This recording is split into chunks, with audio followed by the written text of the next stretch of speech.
Saturday. Let's see. Pull up in 4coder. Switch to my new favorite color scheme. Alright,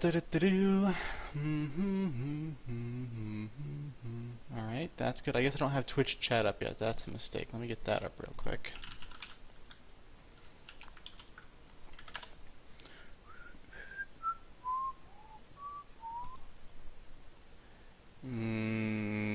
Okay. Okay. Perfect. Alright.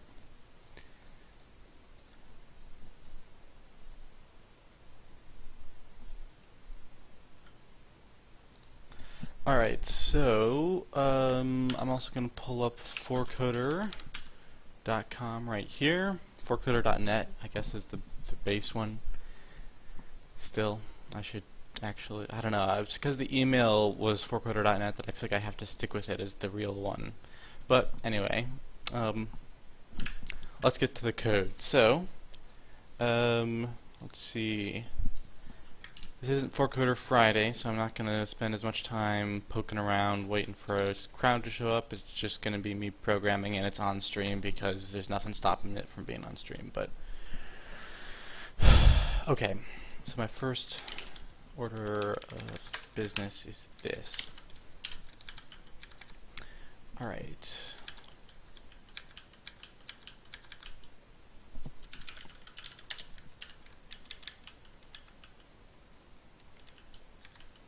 So those two look exactly the same.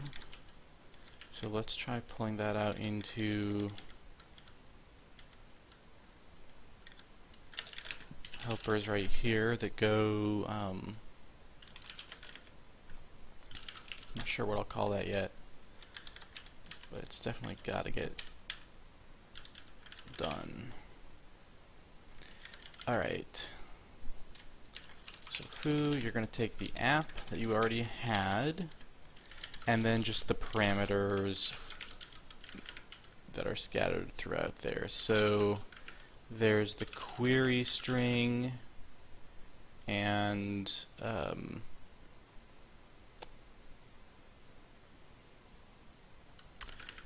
then there's the lister activation function type. Activate.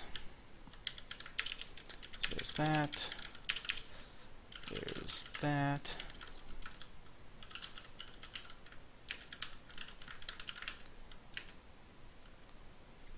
And the rest of that, I think, is literally just able to stay like that. So this can be switch and activate switch buffer. And that can be called begin buffer list, or begin lister buffer list.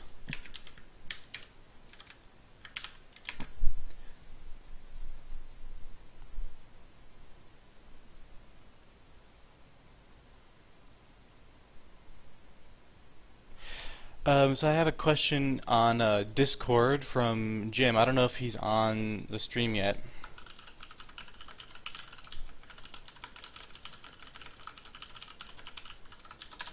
Let me see if he will hear me if I tell him the answer here, or if I should just answer him on Discord. But he asks if version numbers are tied to changes in the docs. And the answer right now is no.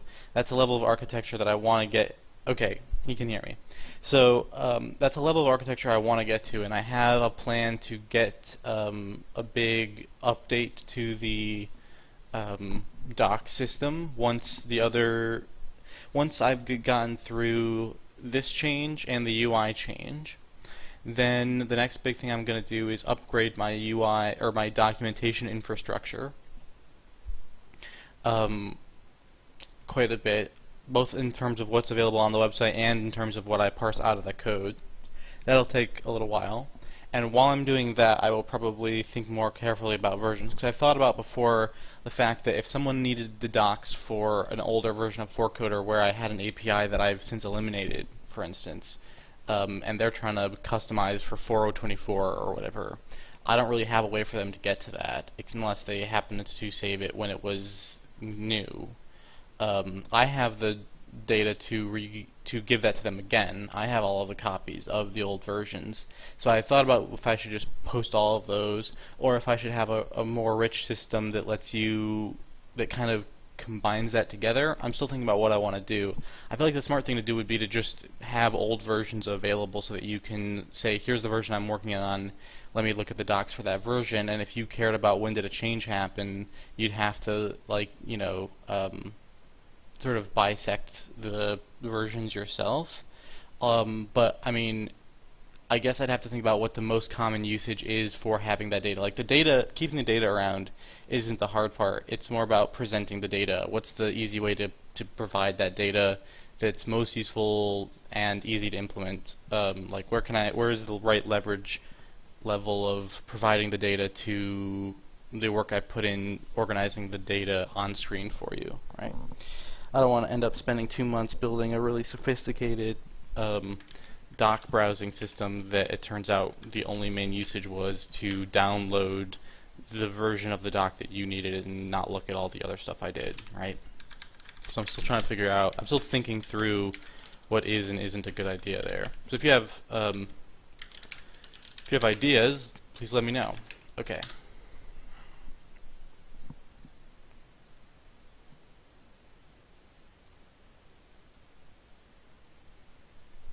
Cool.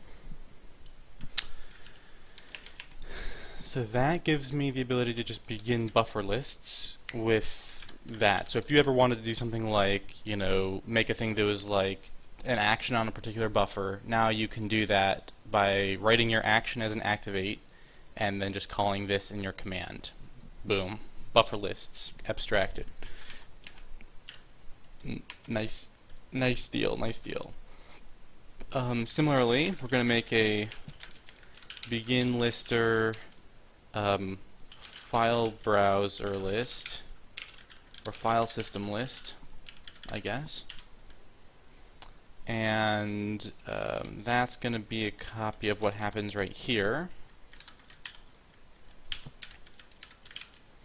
So that's going to need the application links, the query string, and the lister activation function type activate procedure.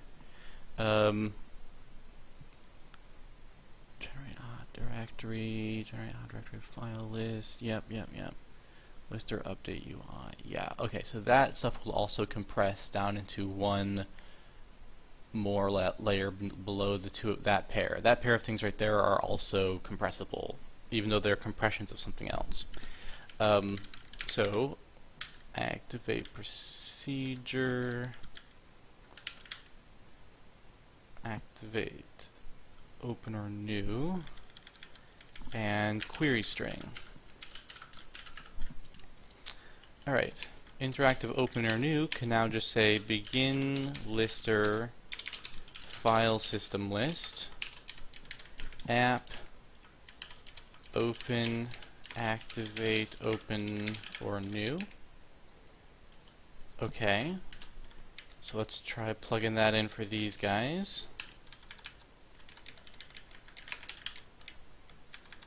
Activate new and activate open. Wow, okay.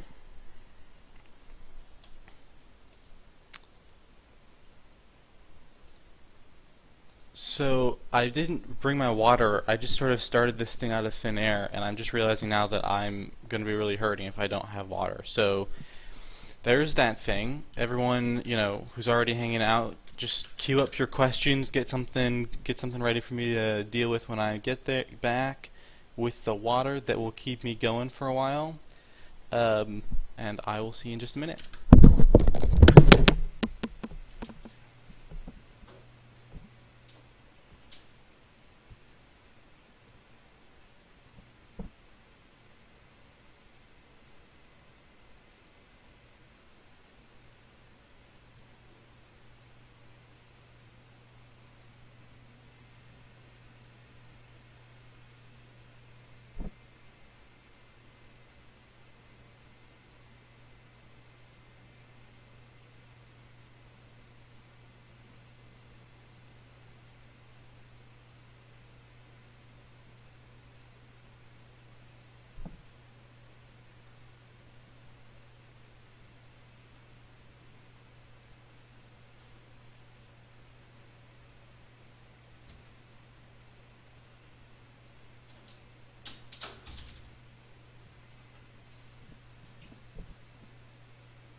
Okay, so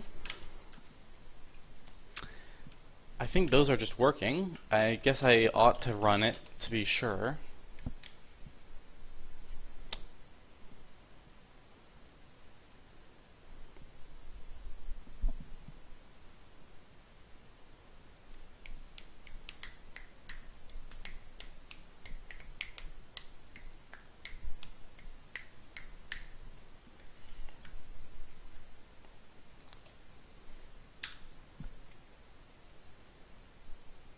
Boop.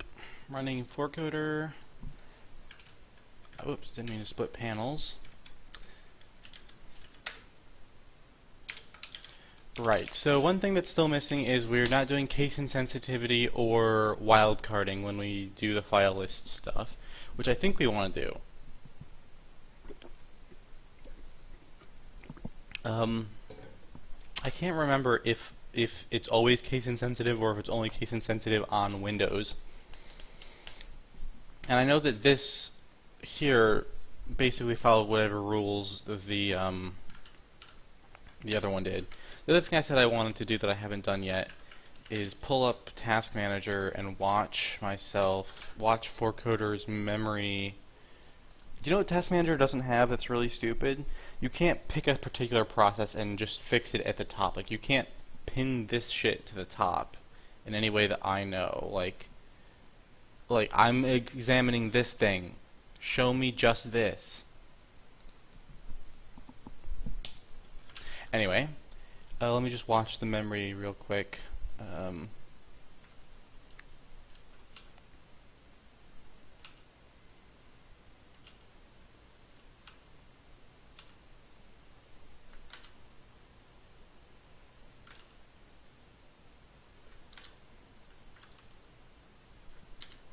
Yeah, it's pretty consistent. I can see 3 different memory levels that it usually reaches. It can, if I do, if I haven't done any lists yet, it starts at one number. When I do any of the buffer switch lists, it goes up to 46,676, and if I do one of the file lists, it jumps up a couple more K from that. And when I switch back and forth, I can watch it. I can literally watch it change memory amounts. Like, I can see it drop down to 76 and then up to 88. So this just uses a little bit more memory, and then when I'm switching, this gets freed and the other one gets put into use, and it can detect that.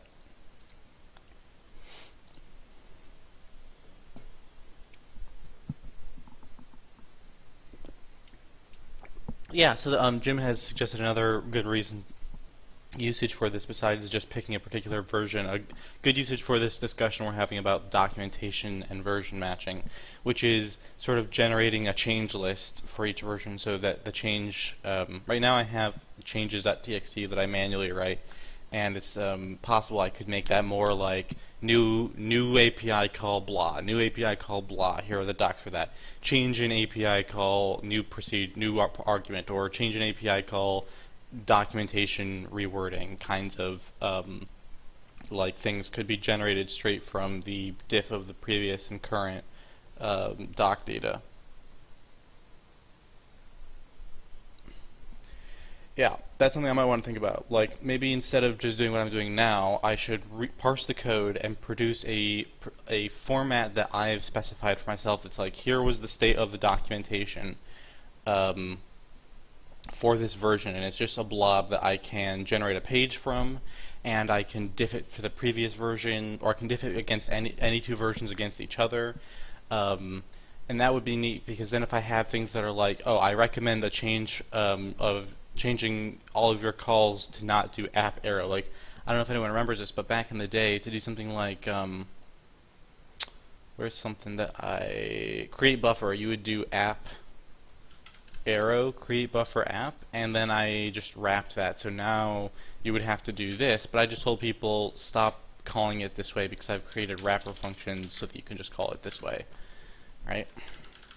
And I have to undo all that so that it knows it's still in sync. And the point is, then you could say like, hey, I have version 4.0.26 and I want to get to 4.0.29, and you just look at, you put those two things in, and it could run the diff for you and say, here are the changes since the last version that you are between the two versions that you're querying for. And that could come with not only new features to look at, but also recommended changes to your customization layer for making that transition. That would be pretty cool. That's a pretty good usage case for... That's a pretty good argument for a usage case more complicated than just looking at a single version with all of the docs for that particular version. And it doesn't actually sound that much harder. Like, it would be much more pain in the ass if you wanted to do, like, look at a particular API across the span of all the versions that it existed. Because that is sort of just forcing me to do a lot of UI work in the web, which I don't want to do. But if it can be turned into data operations that I then just spit one static thing out the other end from a very sort of functional inputs-outputs type thing, I'm less worried about it. I don't want to do any UI heavy stuff on the docs. I just want to be able to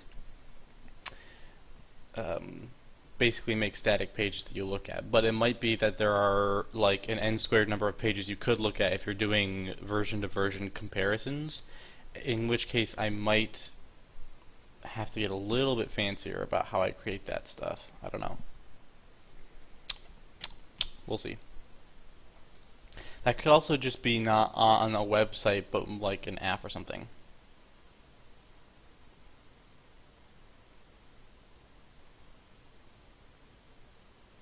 Valbus says he's got some kind of 4coder bug with the file indentation in one of his headers.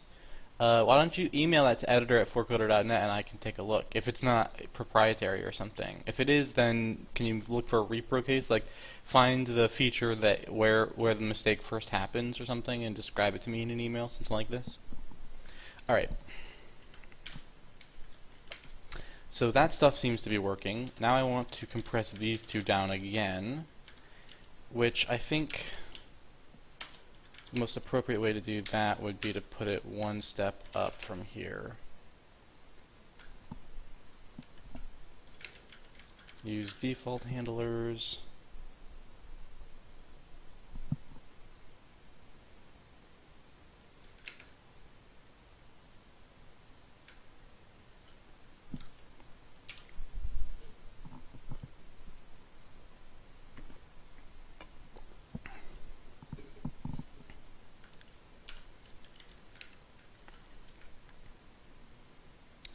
I just got a cool idea. Okay.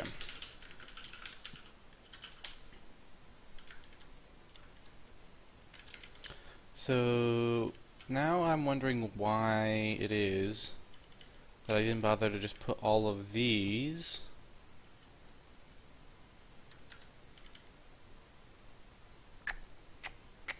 I guess that's all lister.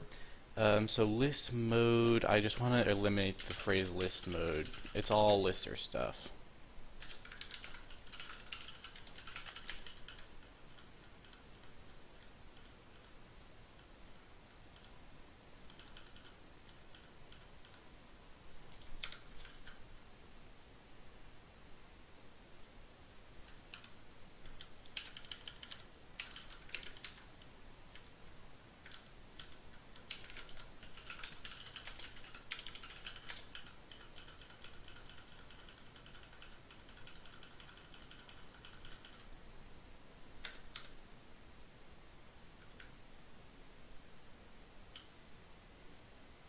Whoops, that's the mistake. Okay.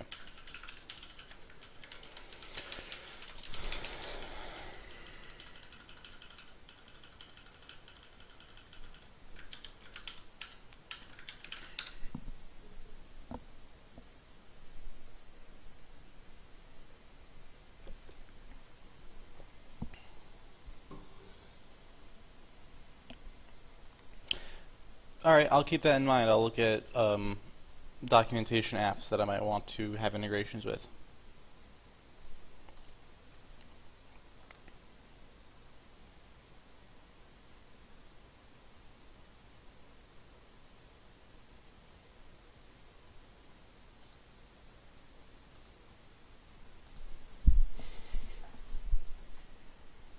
Okay. Um, um, um, um.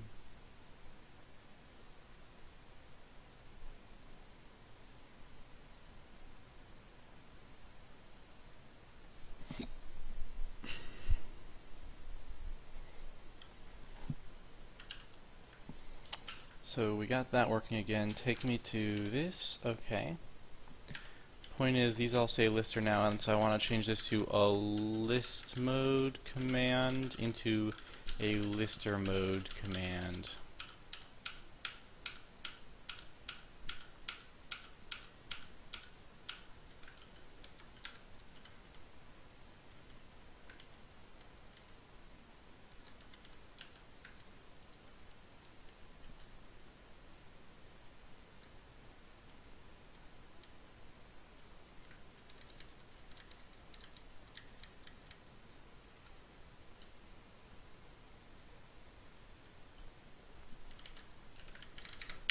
A lister mode command that inserts a character at the beginning of, or into a, the text into a, to the text field of a file system list.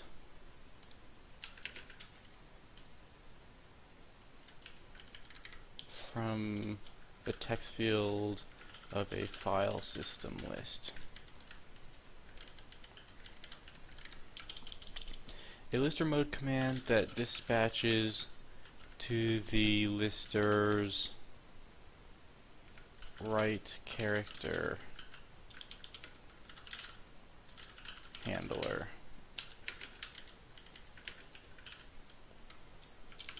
Backspace text field handler.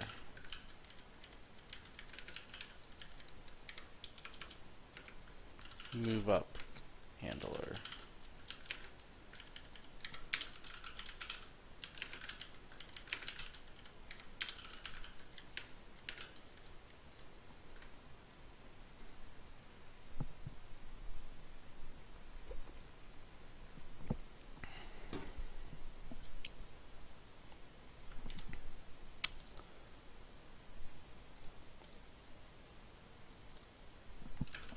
Alright, so that's better. Now, these all say lister, which is good. And now what I want to do is have a lister set handlers. And that'll be nice because it'll just let me do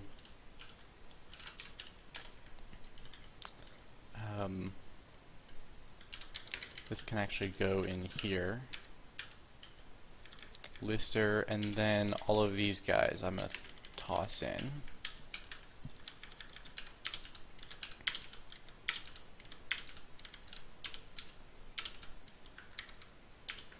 And then the idea will be I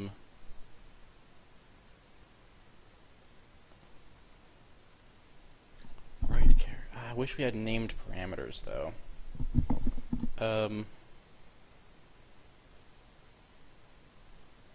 No. Sorry. I thought I had a neat idea, but the problem is without named parameters it won't really work. The best way to do this will be to just say set the defaults and then override them. So you'll end up setting the same thing twice, but it's easier to do it that way without, that's the only way to get the semantics of named parameters is to do that double write. It's only for the user to have that level of inclusion and exclusion of dependency on things, I guess I would say. So, the next thing then is to abstract or to compress these two into one code path. Begin lister.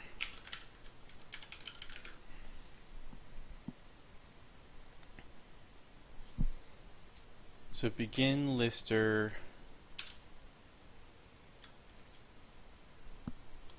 begin a full lister, I will call it.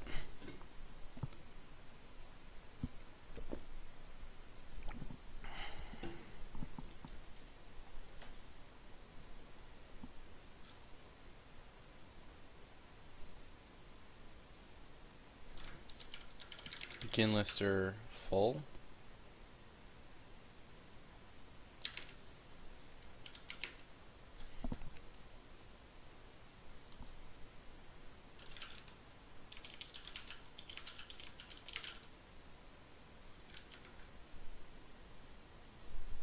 What's something that doesn't imply the wrong thing? We're gonna have to use a thesaurus, I think.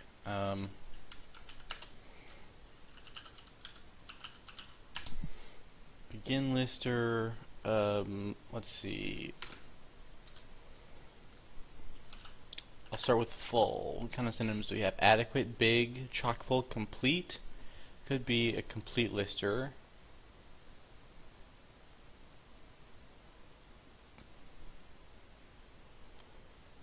Loaded, overflowing, padded, saturated, stuffed.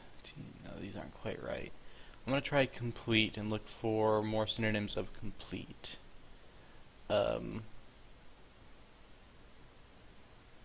Integrated. Integrated's not bad.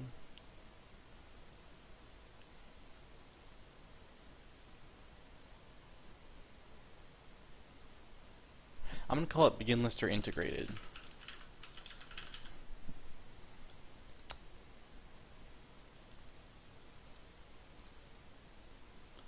Alright, thanks. Valbus has just sent me an email with the,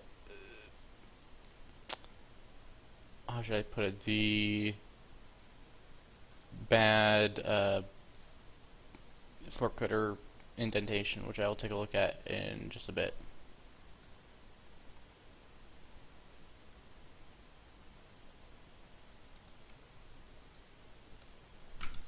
Okay, so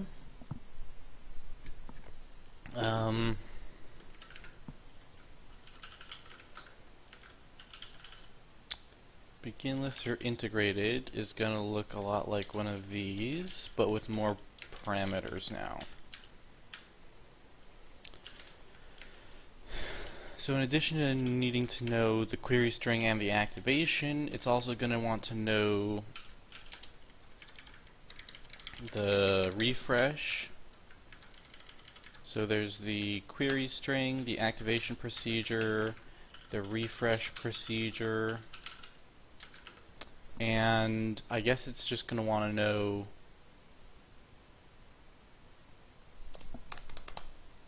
I've just had a thought. I'm not sure why I didn't structure things this way sooner.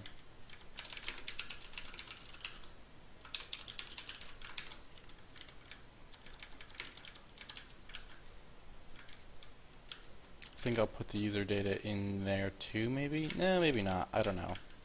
Stick that right there. There's our handlers. Lister handlers. Okay, so that's going to cause stuff to break, which means, let me ignore this for a minute. What I'm thinking is then I can do it this way. Lister handlers. Get default handlers. And this will look like this. Handlers.write character, backspace, navigate up, navigate down, lister,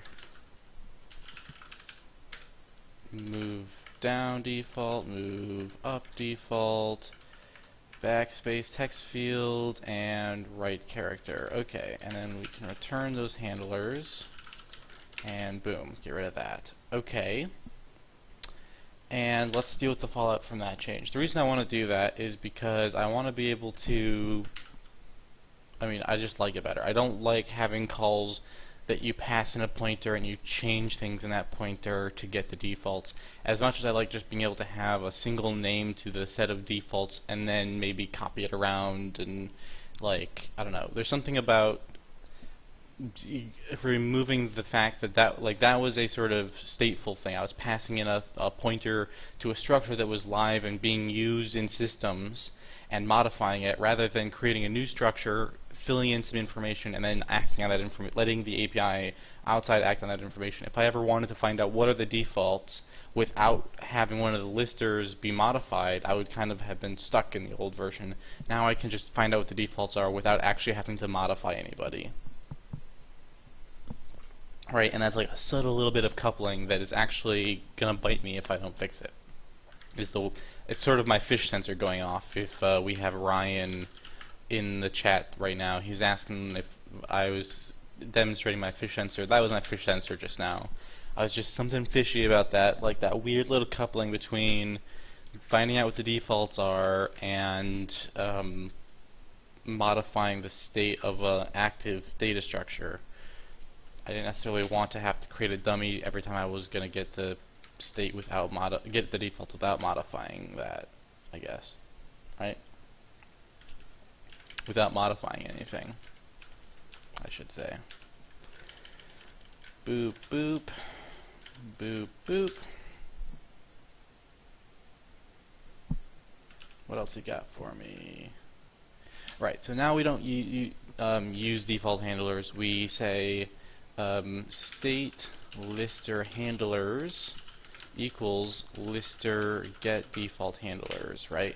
And so now I'm still like able to do everything I did before. Semantically speaking, it's just now I could also call that and not modify a lister structure with it, or do something else with it, which I didn't have as an option before.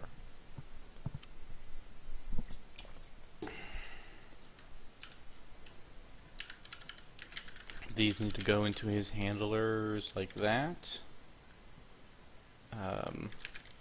These all need to go into his handlers like that.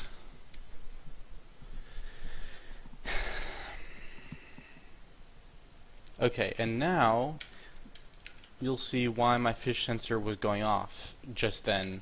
It wasn't just because I knew that that was a principle I was slightly unhappy with, because I was slightly unhappy with it when I wrote it, but it was like, you know, not a big enough deal to address right away. But now I'm in a situation where I want to be able to specify in a small number of parameters the entire set of handlers.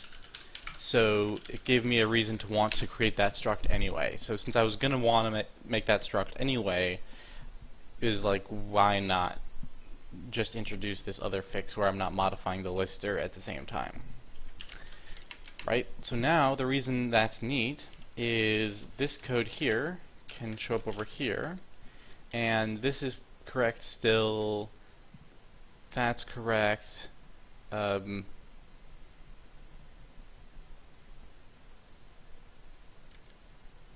yep.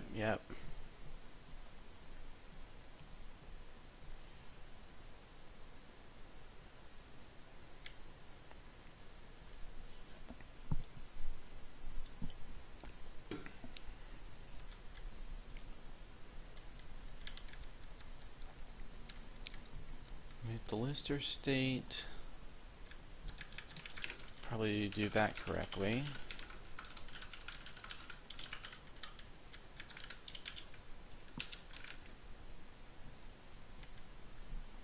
Init the lister state, lister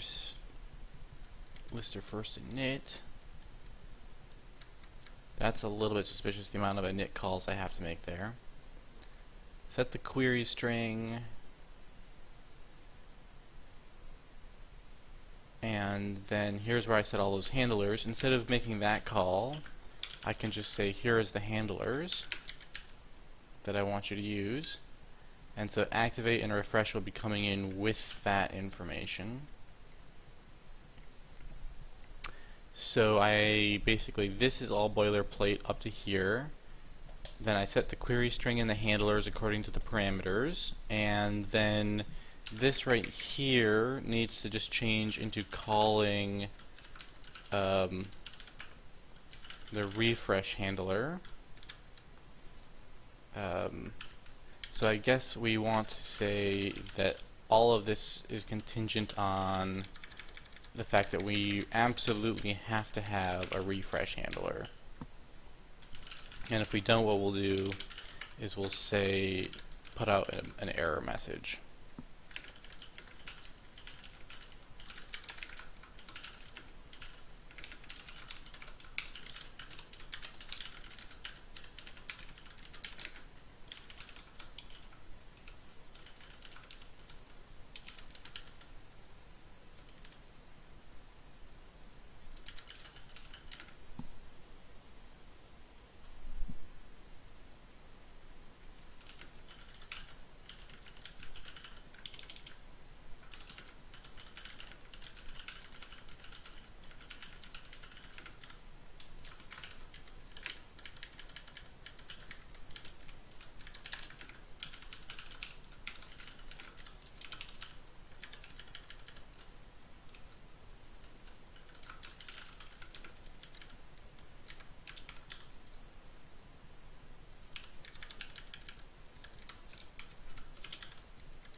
Okay, so at least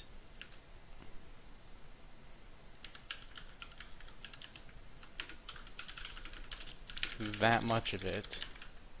Wait, no, that's not right. Back this whole shenanigan up. There.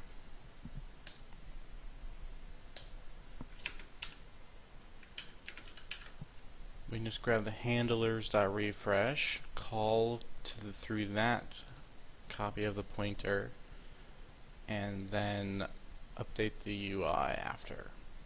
Okay.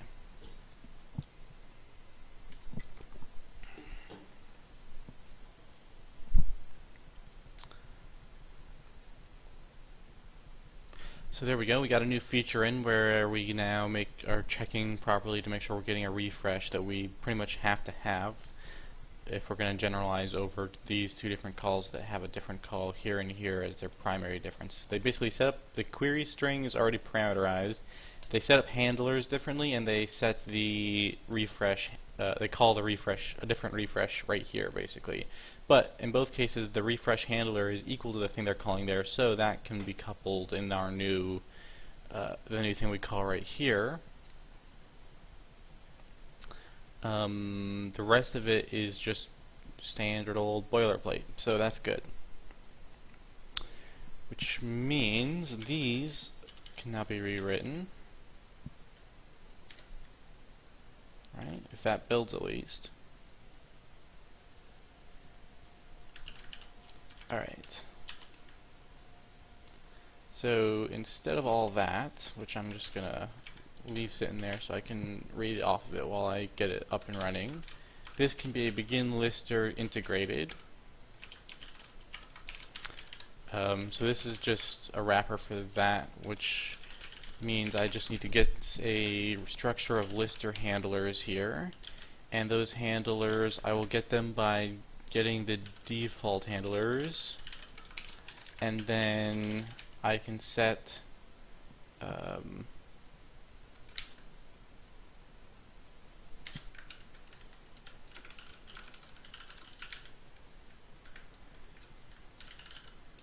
I want to make sure I can set the user data too.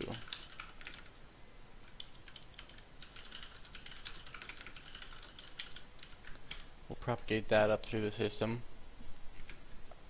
So we get the default handlers, and then we have to set the activate to the activate procedure.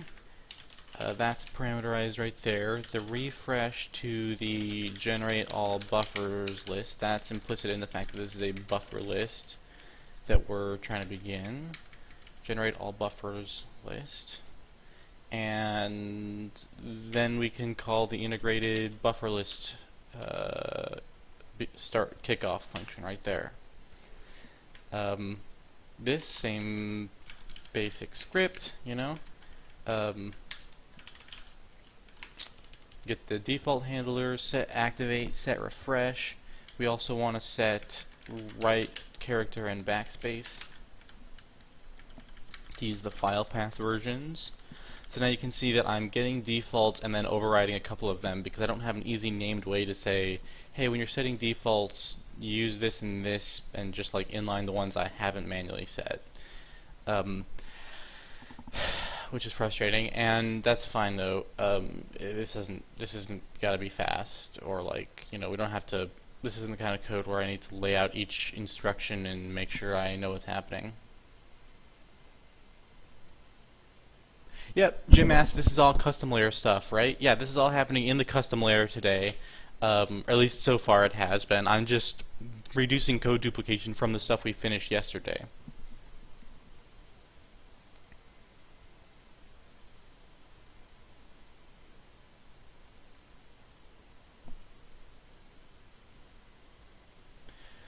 Ingeniero says, I just downloaded the 4coder the other day, and I'm having trouble getting it to find a custom theme. I assumed if I placed it in the themes folder, it would find it, but no luck.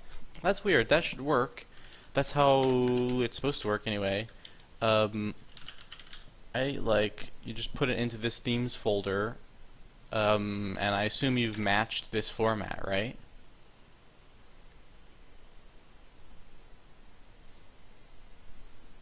Yeah, 4coder only searches the themes folder when you launch it, so it does need to be in there when you launch, if that wasn't something you knew. Um,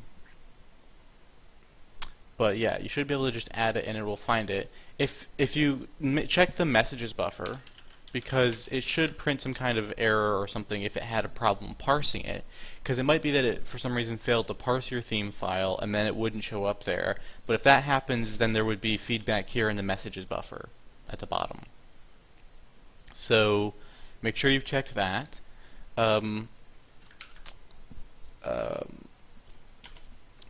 Once you know for sure that you've restarted with the theme in there and nothing shows up on the messages buffer, then maybe if you've bought 4coder,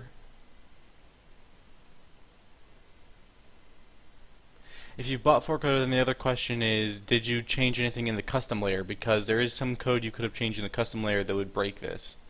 If it's not going through everything in the default start hook. Right, so 4coder initialize, I believe.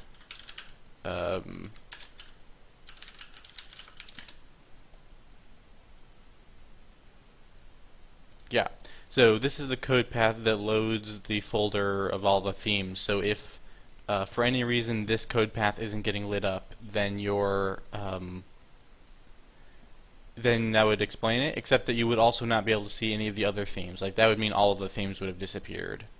If none of those symptoms match what you're seeing and you can't debug it with that much information, go ahead and send over to me at editor@4coder.net a zip of everything you've got. Your themes folder, your 4coder.exe, your any custom code you have, and I will just take that zip and open it myself and see what I see, and maybe I will be able to. That'll be the easiest way for me to figure out what's going on, because those are the only possible failure points I can imagine, and the symptoms that would indicate that they were correct. Either this code path isn't happening, in which case none of the built-in themes besides the 4coder theme gets instantiated, or there's a parser error here, in which case there's a message in the messages buffer.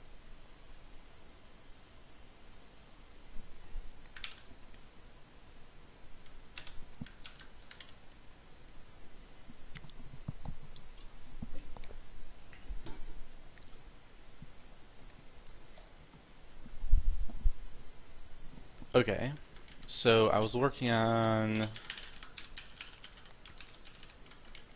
this. So in addition to all that, this needs to generate a file system. Generate hot directory file list. There we go. So we're generating a hot directory file list. We're using that activate procedure there. Okay, so we're getting there. Now what I want to do is, in addition to this stuff, I should also expose that user data through these calls as just another parameter. And then the built-in stuff won't use the user data at all, but maybe the other, like, maybe people will want that in their stuff, I think, possibly. Oh, and that needs to just be handlers that we're setting that on now.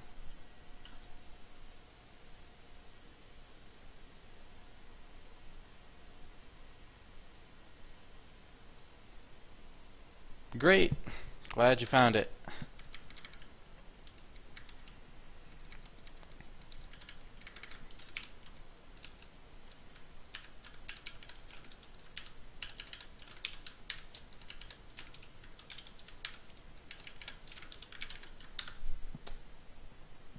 Speaking of themes, how's everyone feeling about this new midnight theme that I've used for the last week or two?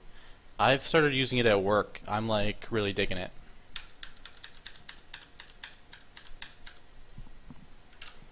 Slightly higher contrast than the old dark STB, and very, very lightweight syntax highlighting is back is introduced again.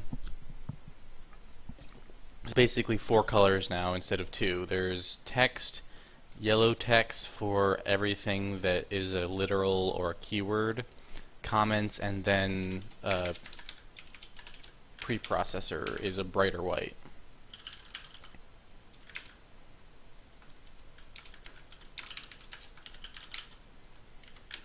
Don't know if you can see that slightly brighter white.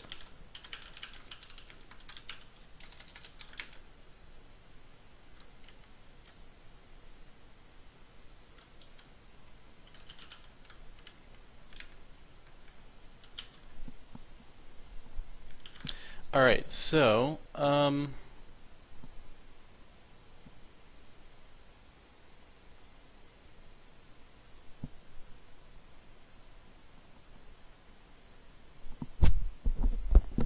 great, thanks. I'm glad that it's been good for you.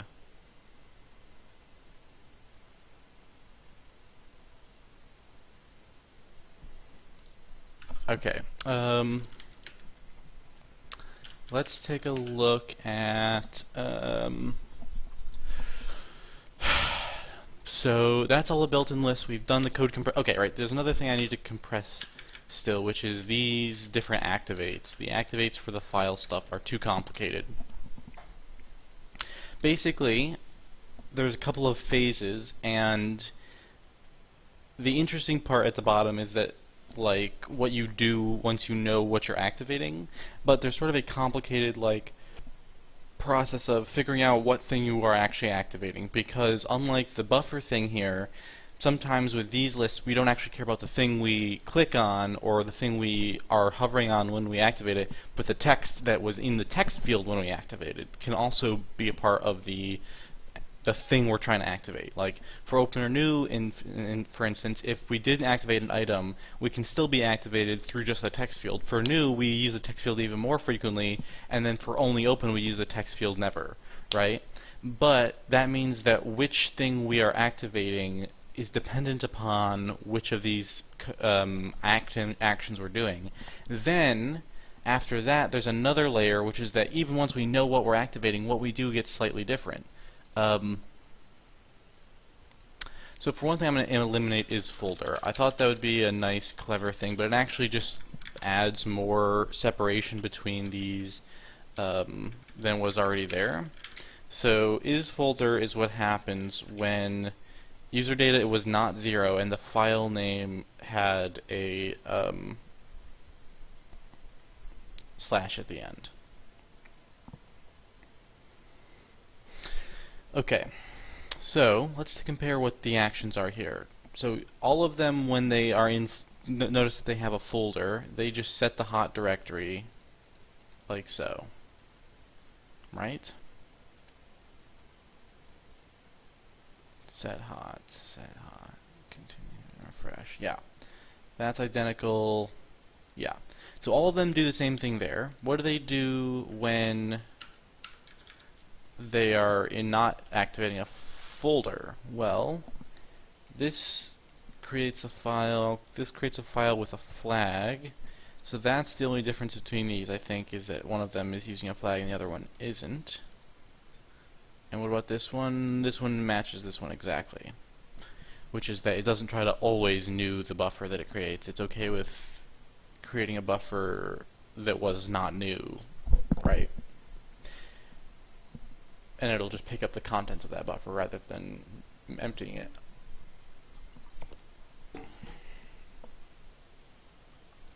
This one kind of actually wants to use never new, now that I think about it. It only wants to open up real buffers that already attached to, that can be attached immediately to existing files.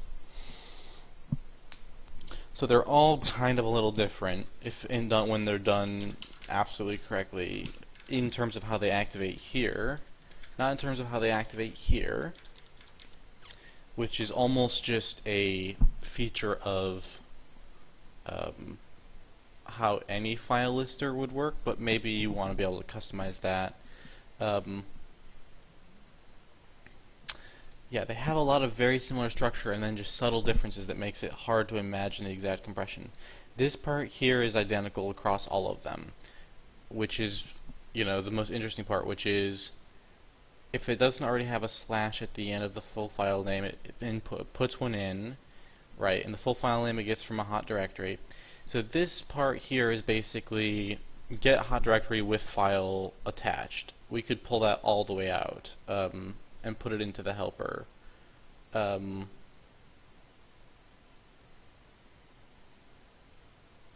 yeah.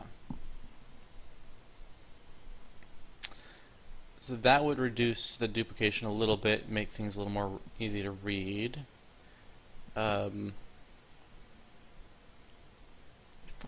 But there's still basically, let me just split these off into phases. So there's boilerplate at the beginning, that's the same for everyone. There's select file name. They all go through that phase.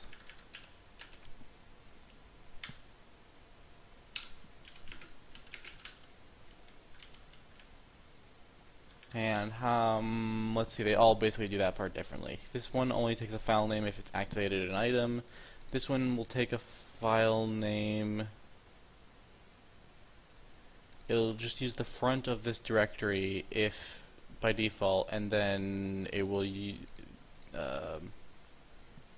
if there was an item, change the file name, possibly. Either because it detects that it's a folder, or because it was clicked. So this part I don't think will compress at all, figuring out the file name. Yeah. Next there's, given the file name, this part, and this is the part that's probably compressible, which is create buffer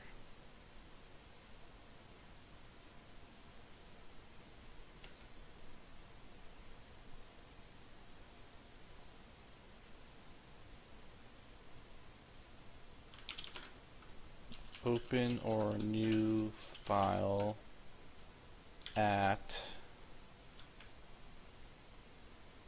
hot directory. Right? Open or new file at hot directory.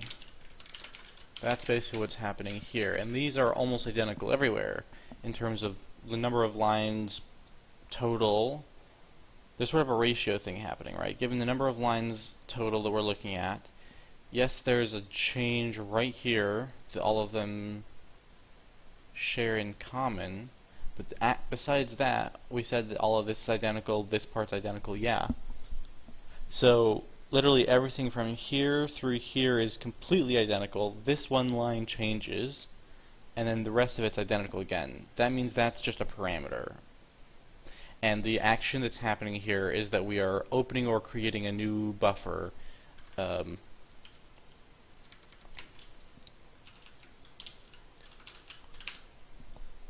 at the hot directory.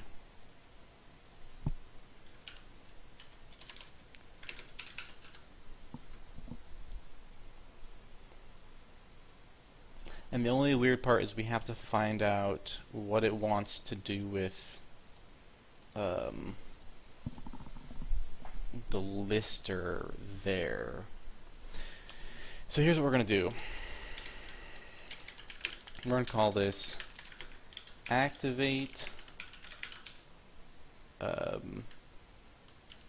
Speaking of which, when does the scratch get into play? Scratch is in play there, and okay, great. That's going to change things a little bit. You are actually going to couple down here with this, like that, so you're part of the duplication now, as are you. Yeah, you're part of the boilerplate that we can compress into there.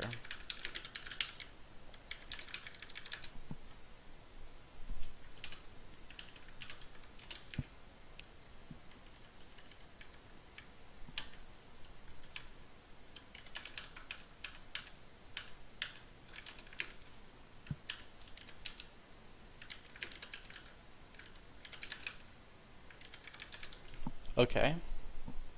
So all of that's going to shrink down into one line, making the whole point of these functions just to figure out what file name they're going to operate with, if they're going to operate with any file name at all, and then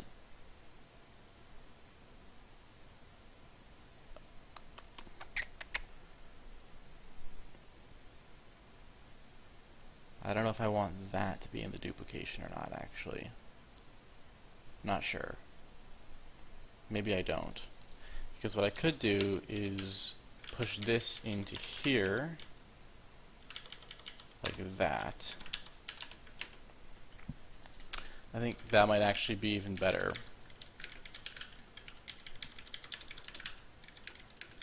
It increases the duplication of code a little bit, but it makes this active, the generic level a little less coupled with all of its behaviors, and it makes this code a little bit more readable, I think, if I couple things this way.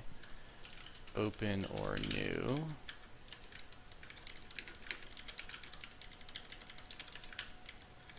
Yeah. I especially don't like functions where the entirety of a particular function is wrapped in an if. Like if you have a big chunk of code inside of a function, and you look through the function, and it's like, here's the function line, and then the next thing that happens is if brace, and then the entire thing is under that if.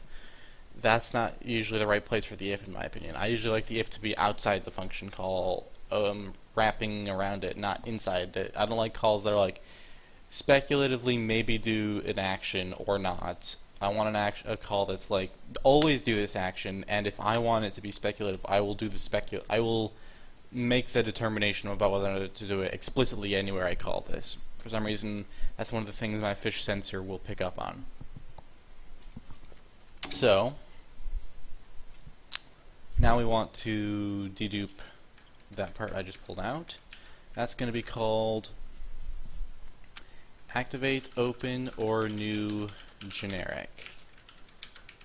And that's going to take all of the parameters. I'm not actually sure what parameters that it needs exactly.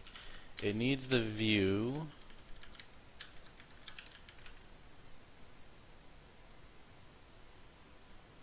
Why don't I just boom and do result equals activate, open, or new generic, and then I'll figure out what parameters I need as I go.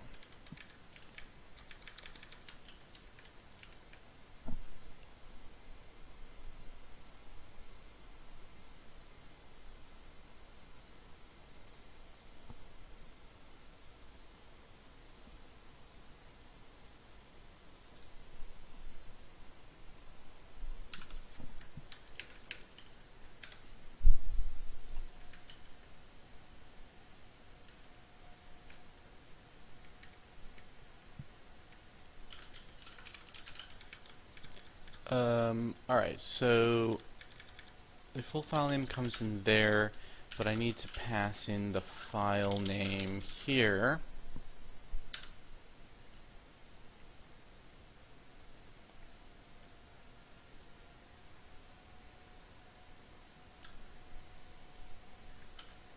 User data doesn't get used anywhere else, so instead of user data, we're going to pass in a sort of couple of booleans: activated specific item, activated by mouse.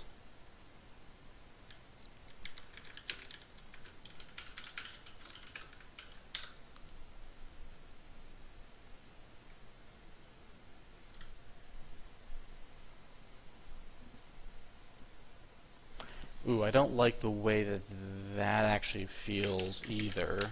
I think I'd rather have this be an activated folder.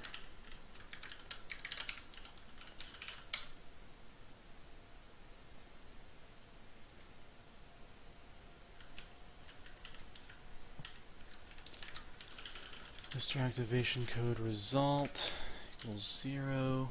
One way or the other, I'll end up hitting one of those two code paths at the bottom there, so my result will get set before I return.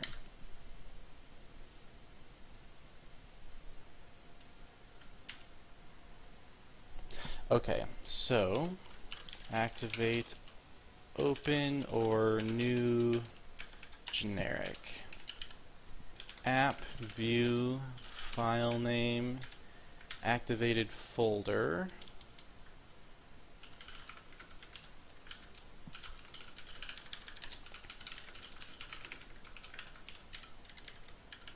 And activated by mouse. Okay. So I think that's basically what we want to do, right? We're going to tell it explicitly the generic version whether we think we're activating a folder or not, and it'll just trust us and do what we say on that front. It does the work of pulling out the hot directory and appending our file name, making sure that there's a slash there, and if there's not, it puts it there for us, so we don't have to think about that part. We just say, do it in the hot directory, here's the file name, I think it's a folder or not, and so I'll put that like that actually. So file name, is this a folder? If it is, we activate it like a folder. If it's not a folder, we activate it like a file. And we return a sort of suggested activation code that normally the lister would use, but the user has no requirement to actually use the result we return. They could finish when we do this or continue after doing this, right? Up to them.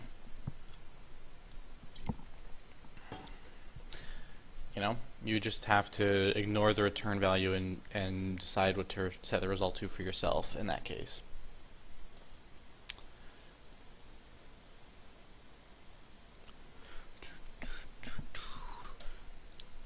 Sean Barrett has shared a link about CodeSmell, which I'm gonna check out in just a second once I've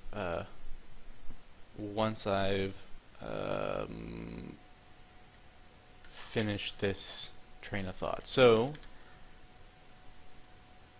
right, the other thing we haven't done yet is the buffer creation flag stuff. We just want to be able to say if we do get to the point where we're creating a buffer, here are the flags I would like for you to apply to that buffer creation.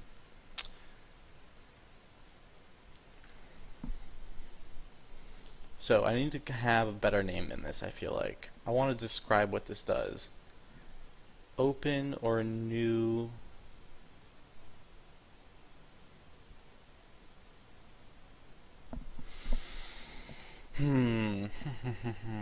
What exactly this does is it activates an open or new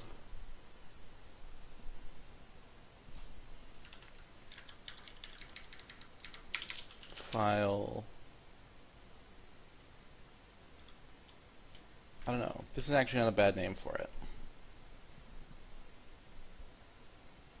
I mean, what it is doing is it's basically the activation function for an open or new type command, and it's got generic on there because it's got enough parameters that you can't actually use this directly as your activation function, but you can call it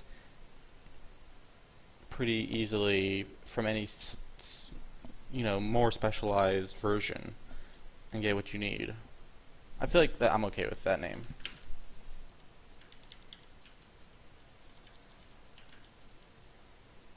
File name is folder activated by mouse, and then no flags.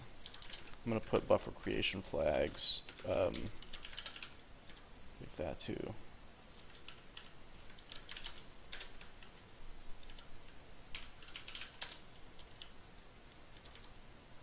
Actually, there we go.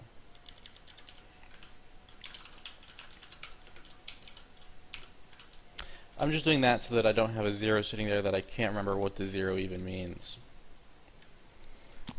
when I read the code later. Okay, so that's the first one. Activate open. Alright, so activate open, same basic idea. We get that far down, and then we are just going to determine how we determine if it is a folder is literally the same all the time, so it's basically duplicated. I really prefer for this code to have an explicit description of how that logic is working out, not the internal code, because you could easily imagine someone wanting to make a lister thing that doesn't use the same slash convention that I'm using. I don't want to force them to have to hack around. If they want to be able to use a different convention for identifying that something's a folder, then they can use that convention. I'm not using it, but I feel like it's the right design to make this as generic as possible.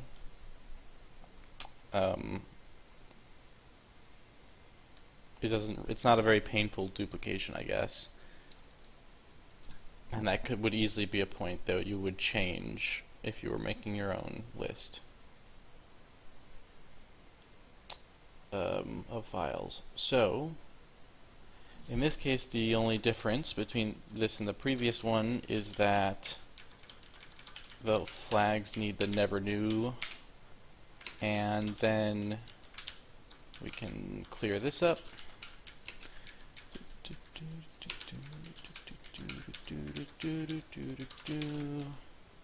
Alright, and in this case, this needs the always new flag.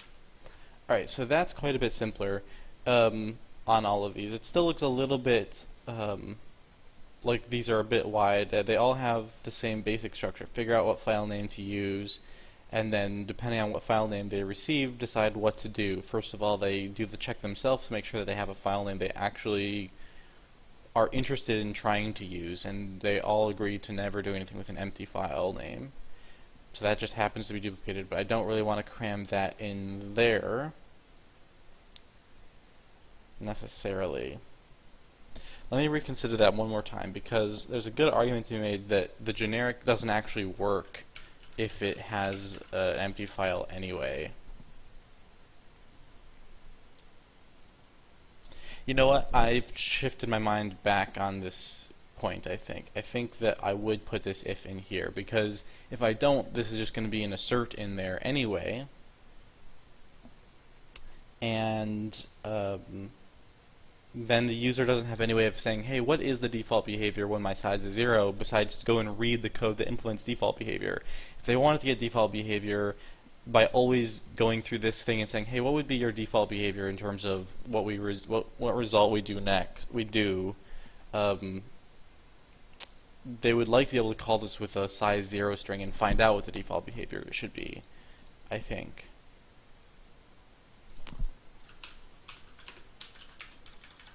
So yeah, we're going to try it this way. It seemed fishy at first, but how everything else shook out, I think that's okay.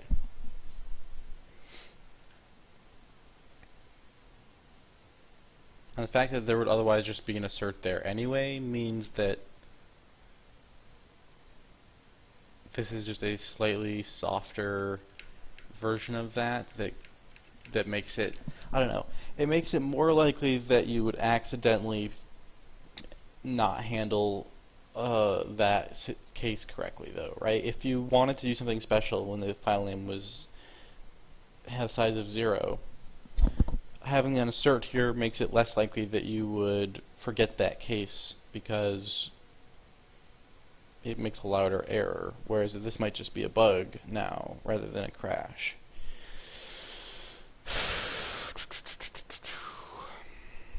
I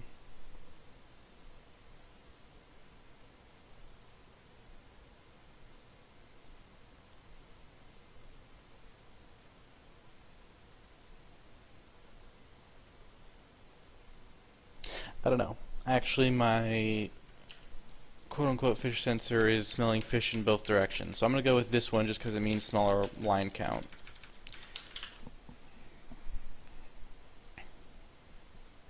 Oh, I can't even do the is folder check without that if anyway. That right there is a clue to what's going on. I can't find out whether or not this thing is a folder if I haven't already done a check. Which means that this code would have to say something like that, right?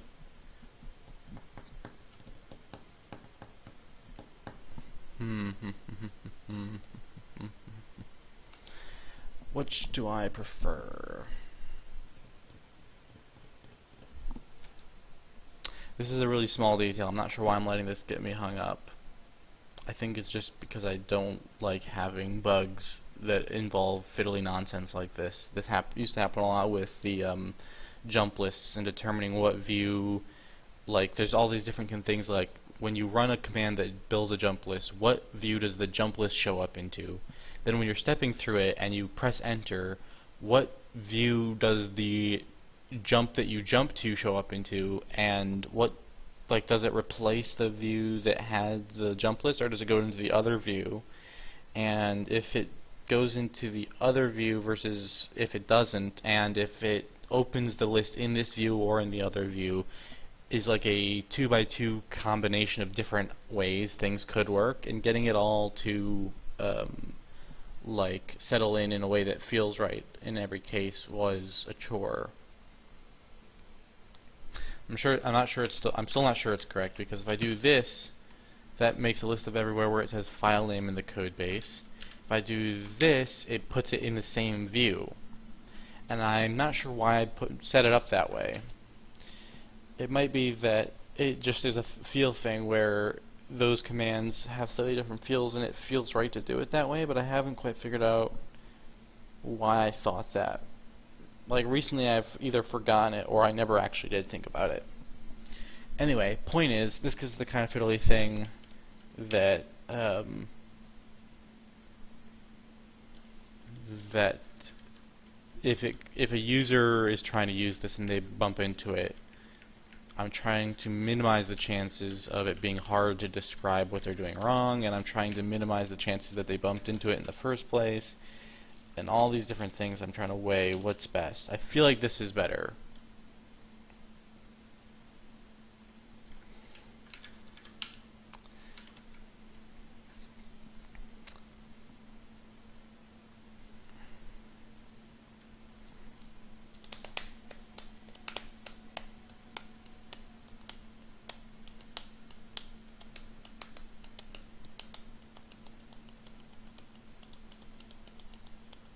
I mean, this technically won't crash. File name doesn't have to be non-zero length for this to possibly work in some world, because it's possible for something like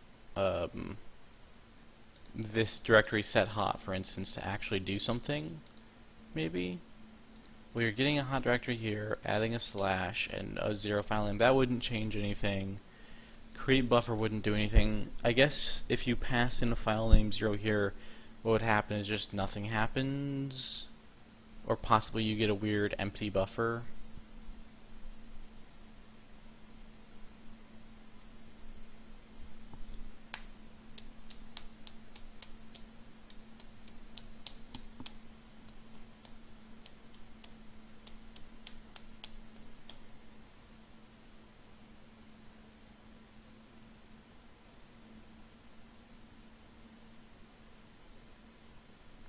Maybe what I want is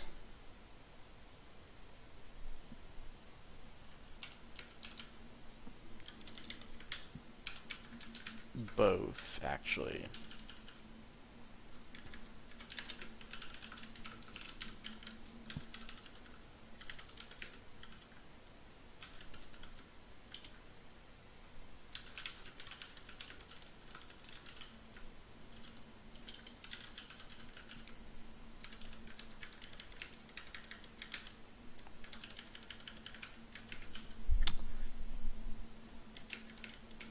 That's not quite as strong as asserting, which would force people to get this always right, but maybe they don't want to be forced to get it right, and they just rather it do this when it's 0 and not fail, so that they can get default behavior with a little warning that's like, hey, maybe think about how you want to handle the 0 case yourself, but you do get default behavior if you want. But here we're going to actually not show that, because we've thought about what we want it to do when this is 0 length, and what we want it to do is not show an error message and just quit out.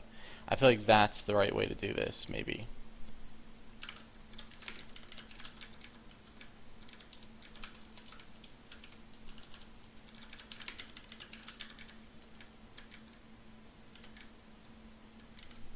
Yeah. Okay. So there we go. I think I'm happy with that as our setup for cleaning up the... Oh.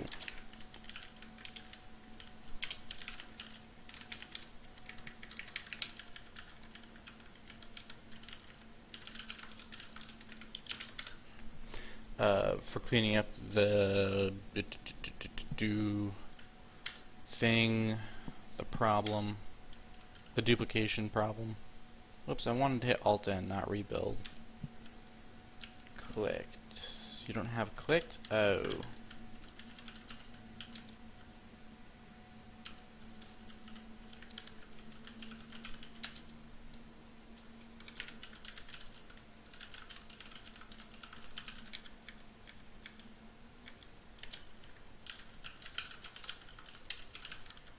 Okay, this doesn't actually use activated by mouse, so that's just gone. That's only being used for determining the file name, not actually a part of the file/folder opening activating rule. Okay, there we go. Let me run this real quick to make sure I can still open a file.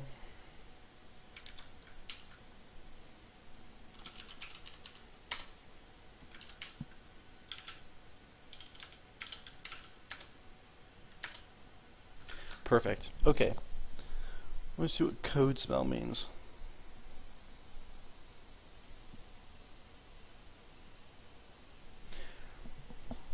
A code smell is any characteristic in the source code of a program that possibly indicates a deeper problem. Determining what is and is not a code smell is subjective and varies by language, developer, and development methodology. The term was popularized by Ben Kovic, blah blah blah blah. Uses the term. Here's what I'm more interested in. Common code smells. Application level smells. Duplicated code. Contrived complexity, forced usage of overcomplicated design patterns where simple design would suffice. Sure. Shotgun surgery. A single change needs to be applied to multiple classes at the same time. What does that mean when I don't use classes? A single change needs to be applied to multiple classes at the same time. Several different things. Also, yeah, I'm not sure I agree with that being a problem. If you have several structs, for instance, that represent different types of data, and you've decided that you're adding support for a new feature that requires all of them to get a new member added as they happen to bundle different things together, and they all happen to need to bundle this new thing, I don't see that as a failure of your design previously, necessarily. I mean, maybe you could have found a bundle that abstracted that, but until you found, so that you would only have to add it to one bundle and not to all of them. But until you found out what to name that bundle and how to conceptualize it, it's not necessarily a big problem.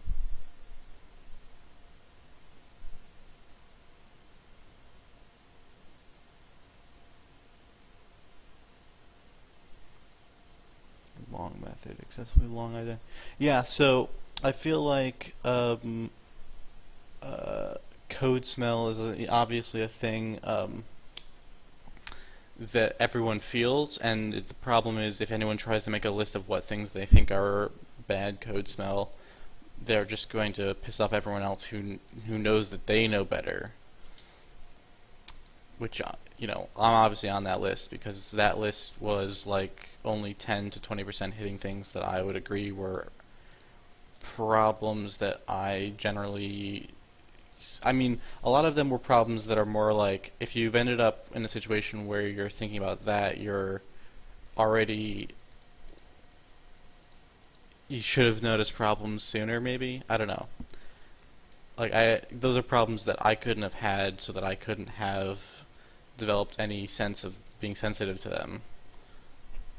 I'm sensitive to things more like, does the name of this thing, like one thing that bothers me is if I'm trying to make a procedure and I can't really figure out what I would call it, it's a red flag to me that I don't have a conceptual model of what that procedure does. It's just a bundle of code that I happen to need to use multiple places, but I need to describe to myself what that code does before I can really feel comfortable making a procedure out of it. And that's not the sort of thing that's exactly talking about. But yeah, basically the same idea.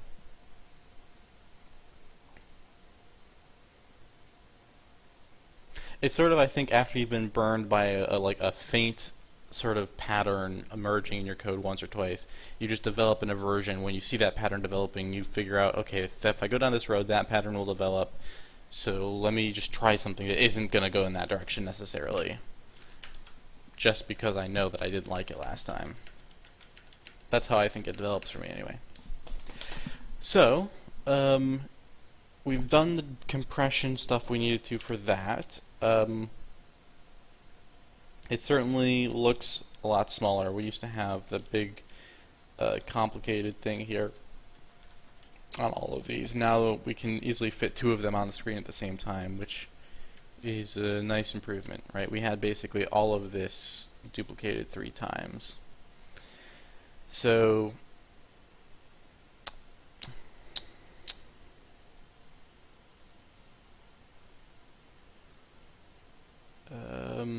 yeah, I think that I'm happy with that as being the end of working on the cleaning up for the listers. The next big thing I want to work on is the sure to kill list. So the sure to kill list works very differently from the lists we've made so far. The way it's supposed to work is, suppose I make a new file. I'm going to go into /new file.txt, and I can type some stuff,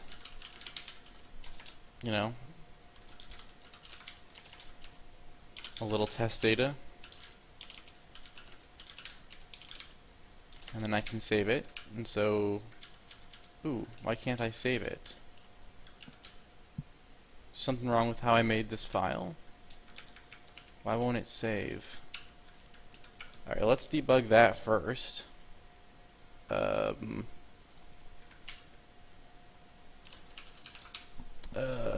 Base commands.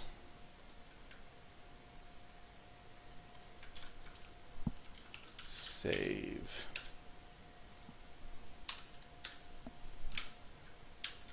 Okay, so that is triggering. Group. We're almost to the point where I can eliminate exec command, but not quite, so we're going to step through one of the oldest procedures in the API.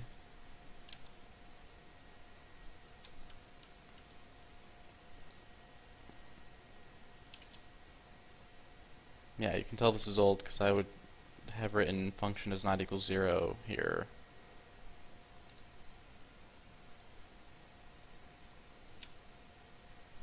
Okay.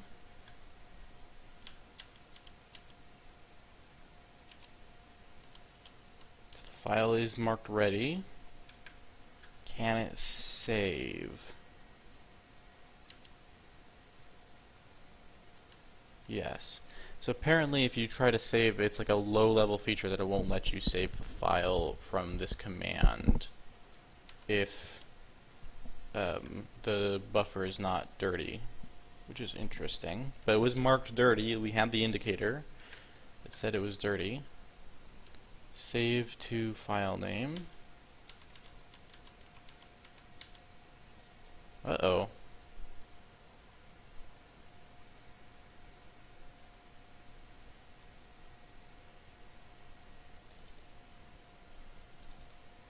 Why didn't we get a file name just there? You know what? Go through that again. Terminate with null. The canon name is 02. So something goes wrong when we activate right here and create a new buffer.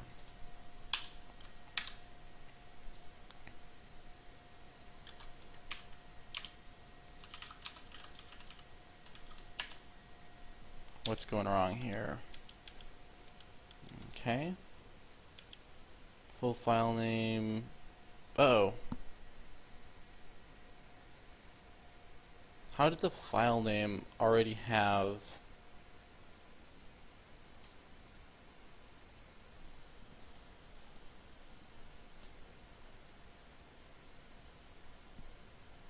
Oh, it's the same thing as the right. So, much like with new, what I actually want to do isn't to put the whole text field into the file name. I only want to get the name off the front of the path that is stored in the text field. So, how does this do that? Right, let's just do the same exact thing. Well, no, because that's doing it for other reasons. We're going to do this. Okay.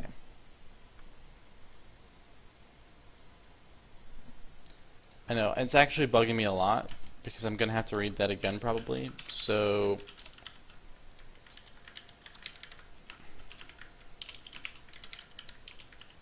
There. Now this is Allen code. This is modern Allen code, but after I instituted a very strict set of things that I could use to identify my code as mine, including always put braces on any control flow that can take a brace, put a brace on it.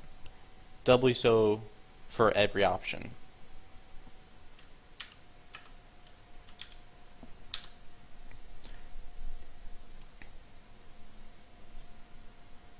Even if you think that your switch doesn't need braces, I just put the braces on anyway because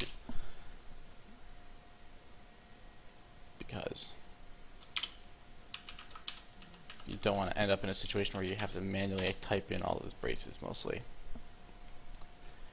Alright, how does this look now? Full file name looks good. Okay. So if I type some stuff and I don't remember everything I said, other things, you know, that test the files, etc. Now if I save, does it work? Still no working.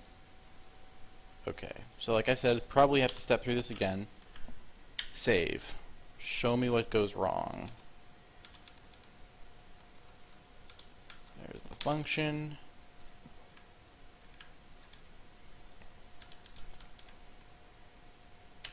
Save file. Why do these things? Oh, it's because I never pin them, so they shrink again. Okay. Save to name. Yes. Figure out your file name. So I didn't give you a file name, but you go to the canonical name. You still don't have a canonical name. Why do you not have a canonical name? That's the part that I need to figure out. Okay.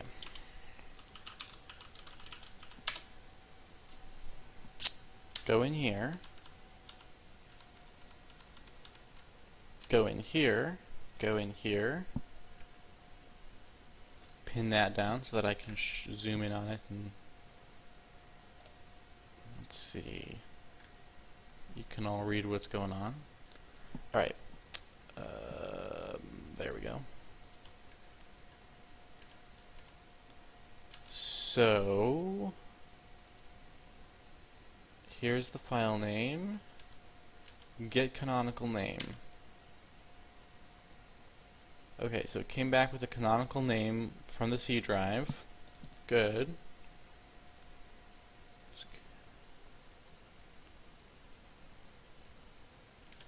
No such file in the working set. Try to get it by its buffer.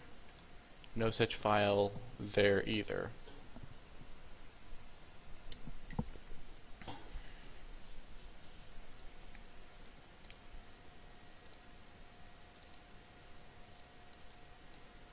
Alright, now we've determined that we don't have any matches no matter what way we search that. No matter which way we search for it, there's no match. So, are we making a new file or does it exist? Always new is not set, so we try to load it and it doesn't exist, so we're doing a new file. If we're doing a new file, is never new set? No. So we allocate the new file, that succeeds, and then we bind the name. We bind the name new text, right? How does that go? Oh, I don't care about this part. Yeah, how does that part go?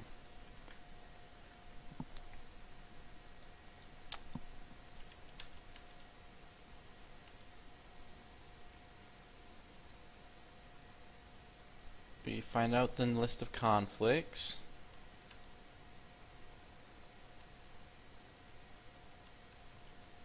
Iterate the files.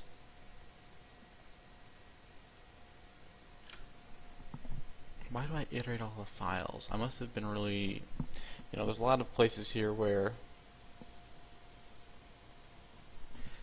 yeah, I know you can't see the hover boxes. I don't really know what to do about that. I'd have to change OBS settings, and you know, that's like not high on my priority of list. Wait, that's not high on my list of,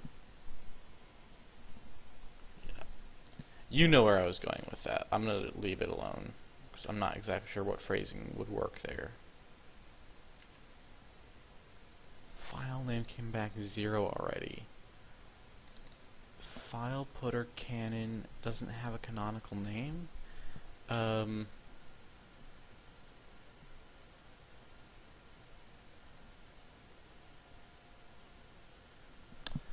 Why does it not have a canonical name? It could easily have a canonical name.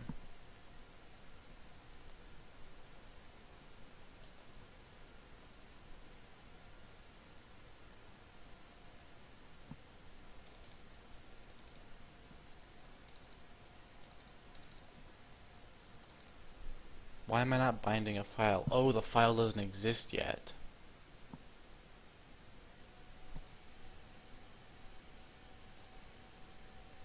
Okay, maybe that's still correct. I'm not really sure. Base name came through. Okay.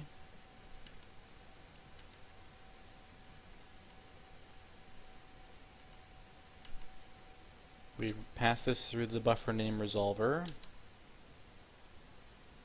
There being one conflict means there actually isn't a conflict. So it came back without any changes probably.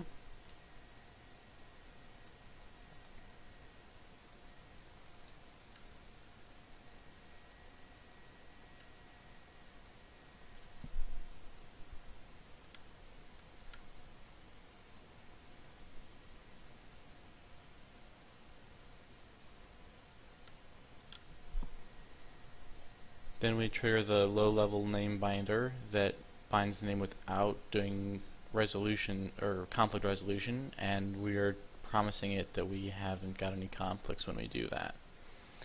And so now our file putter, where's our file? Our file, let me add that to the watch.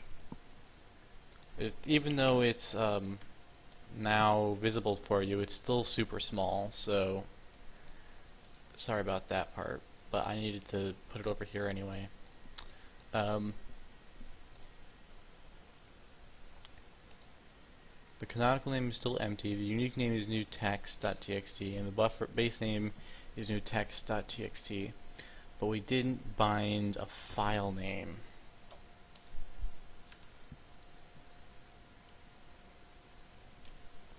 Normally we bind a file name right here, and what I don't get is, how did this used to work? Did this used to work? This used to work. Am I crazy?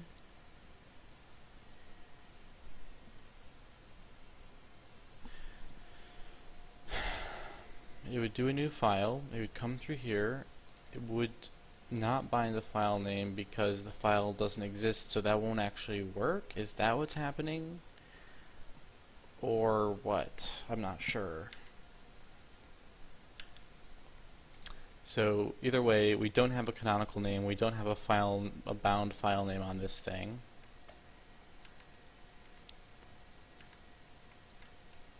And then we're done. And the problem becomes that I type stuff, I try to save. Where is fored.cpp?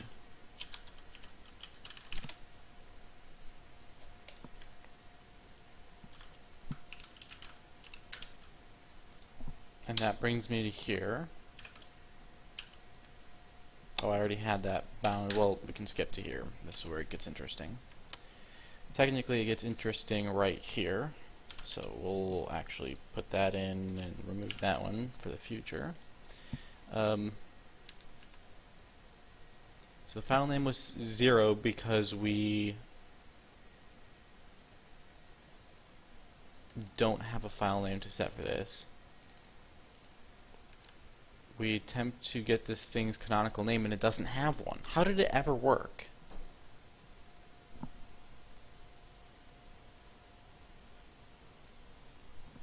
How did this ever work? I haven't even changed any of this code for several, like many versions.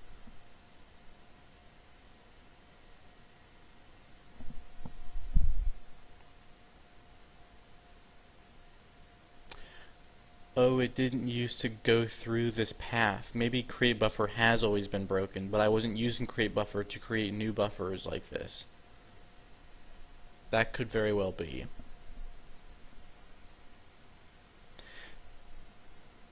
Let me take a quick look at the Bitbucket to see what the old UI was calling, because it was obviously calling something different.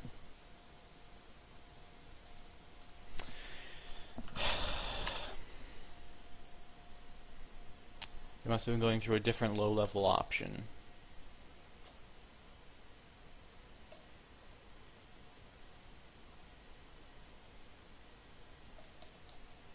For coder view UI. Look back into this version.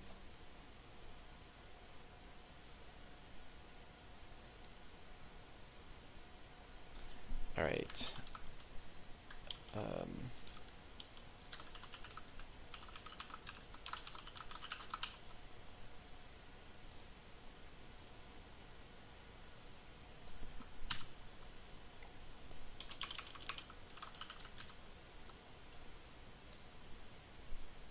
Okay, so here's the code for how it used to create a new file.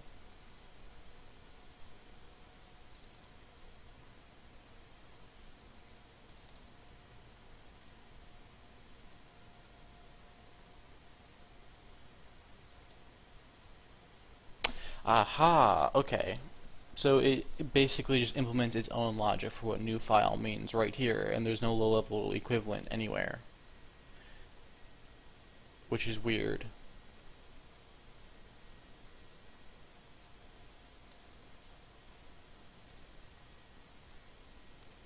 Okay, so basically what's happening here is I do want to bind the file name, and that's really the only change I need to make. But the problem is I can't always bind a file name. I can only bind a file name when I am creating a file, when I'm creating something that attaches to a real file. So what I should look at is probably what I need is a way to indicate, because there's always been this weird sort of weirdness happening where you pass in, when you call create buffer, you give it a file name, and it looks to see if it can canonicalize that. If it can't, then it assumes that it's making a new buffer that will be something like the scratch buffer, right? It'll just be a star something star buffer or something else, right? It couldn't canonicalize it, meaning it wasn't even a valid file name anywhere in the file system. If it could canonicalize it, then it checks to see if it already has a name with that, or file with that canonical name, and if so, the create buffer is now just being used as a getter for that buffer rather than creating a new buffer. Kind of the way create file doesn't always make new files on the disk. It just gives you the handle to a file and may or may not be creating a file along the way. Young Len asks, can 4coder Friday be on any day of the week? 4coder Friday is so named because the probability that you're watching a 4coder Friday on Friday is much higher than that you are watching a 4coder Friday on any other day. Basically, given the prior information that you are watching a 4coder Friday, the probability that the day is Friday is much, much higher than the probability that it's any other day of the week. But it's not 100%. That's the real trick.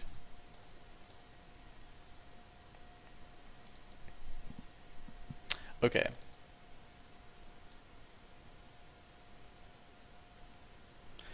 Try to get the file by buffer name. Right, so then what happens is after I've looked at that, if I don't have a file yet, then either there was no match or I couldn't canonicalize, but either way I then try a backup, which is see if I can directly find a buffer whose buffer name matches the name you put in.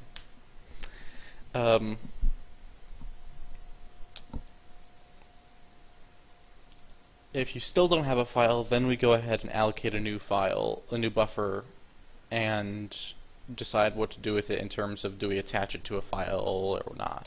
But what the problem is if we do a new file in these code paths, that is being treated as if it always means not to bind to a file, even though we have the canonical name in a lot of cases.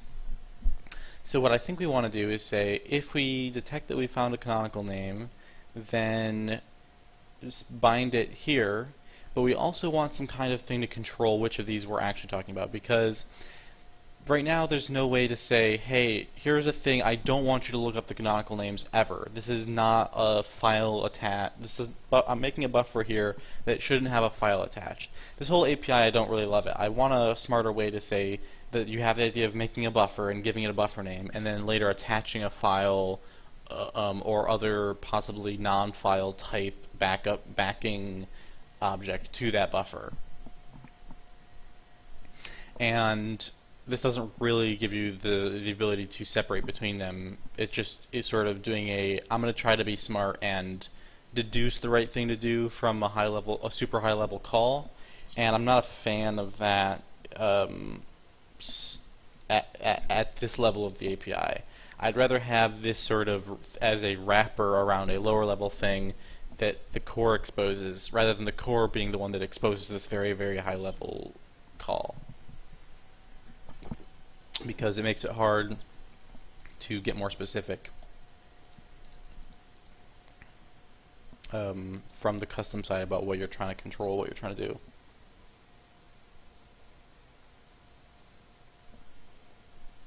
Young Lena says that they're not a fan of this style of else.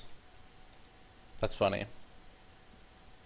I don't know why. I don't know if like where this came from, why I do it this way. This is very natural for me. You know, I think it's a spacing thing. I think that I just like the mostly blank line that gets created when you do this. And if you have your code like this, it just crams up more in my mind. I like to see it spaced out a little more.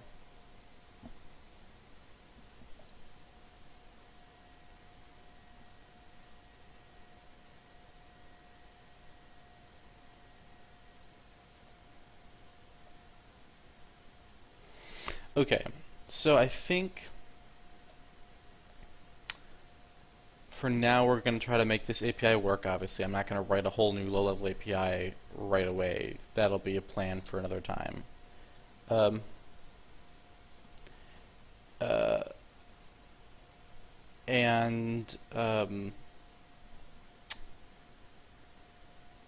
So to make this work in the meantime, what I'm going to do is say that let's have a flag that says like you can pass a flag that says we're only trying to use the canonical name, or we're only trying to use a non-canonical buffer name and not both.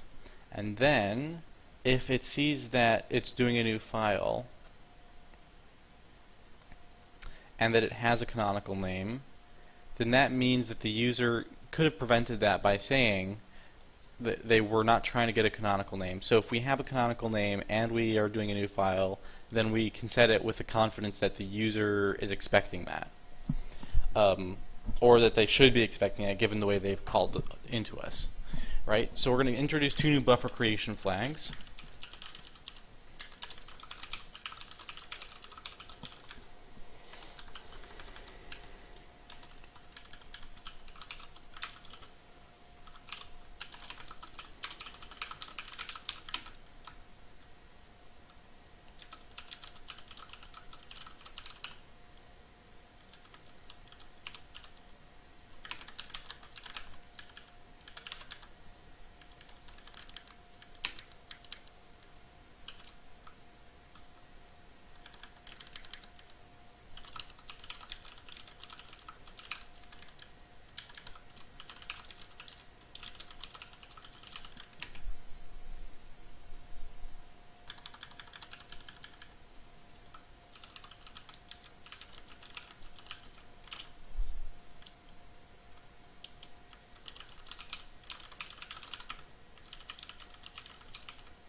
Okay, so that's good. I have to document them as I write them because I don't have warnings if I have warnings if I'm missing doc strings on the types, but not if I'm missing doc strings on the members. So if I want them documented, I have to document them as I write them, which is a little bit annoying, but it's done now. So next what we want to do is we want to say that in addition to all of this information, there's going to be a has canonical name. And what we'll do is we'll say if we get this far through, then has canonical name should be true, and it tries to get that file there. And then what it should also do is it has to make sure that it doesn't have a never attached to file flag. If it has never attached to file set, then it's not allowed to do this anyway.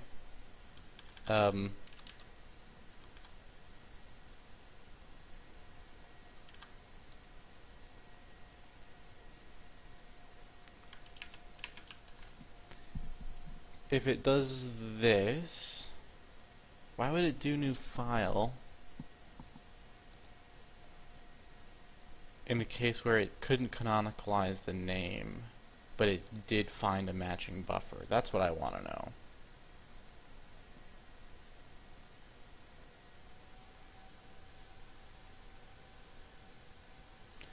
Right, because if it can't canonicalize anyway, then it needs to go through this code path, which isn't just for doing new files, it's also for...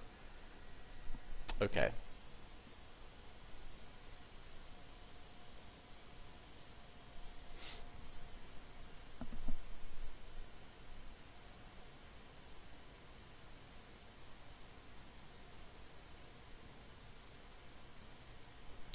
Hold on, I missed a lot of where there's a lot of talk about else braces and stuff that I missed. People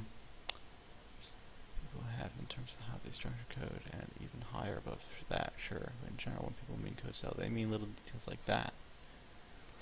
What you're talking about won't really change if run through claim format, I don't think. And anything that claim format changes is not worth caring about beyond consistency. Yep, so ignoring all that, Siegem. Hey, how has it been going? It's been going pretty good. We're in the middle of a really long stretch of no builds as I've been making major changes that require a lot of time to recover like old features that were lost when I script stuff out. So it's been going good. We're making a lot of progress, but you know, starting to get a little bit I feel like I'm starting to get a little bit anxious, or not. I don't want to say anxious because it makes it sound like I'm nervous about something, but I'm getting a little bit impatient, I should say, to get a build out, which means I'm now plowing through probably any free day of the weekend that I have more 4coder stuff, just to speed things up, because I'm currently projecting like 4 to 5 weeks before it's done, and I'd like to try to shorten that. So the flags may be down to 3 weeks or 4 weeks. You like shorten it by a week or so, or get more done in that time, something like that. I don't know, hard to say, but again, we are checking. We're saying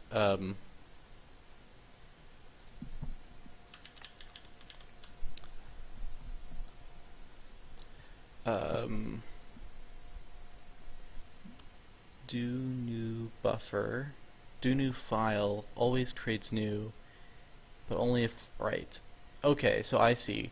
If we didn't have a canonical name that we could attach anyway, we say do new file because the do new file code path right here is the one that doesn't try to load a handle and all this.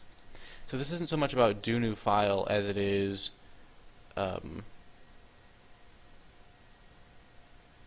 and we know that we're doing a new file in this case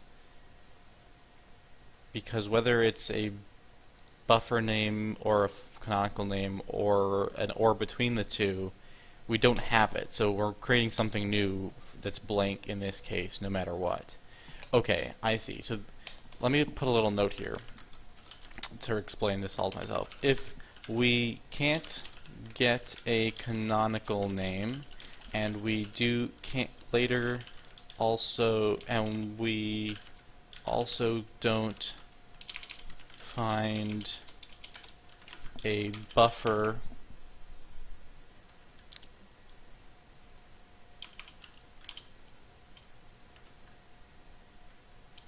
and we determine, and we never find a buffer that matches the input name, then this is not so much a do new file as it is do empty buffer. That's what I need to do. That change will just clarify everything, I think. Okay, so if we're doing an empty buffer, that means that we try to get a canonical name but couldn't, or that we have the always new flag set, which means we're always trying to create an empty buffer when we don't have one, or that the file name that we're trying to load, the canonicalized file name, doesn't have a matching file for us to load from, in which case we're doing an empty buffer.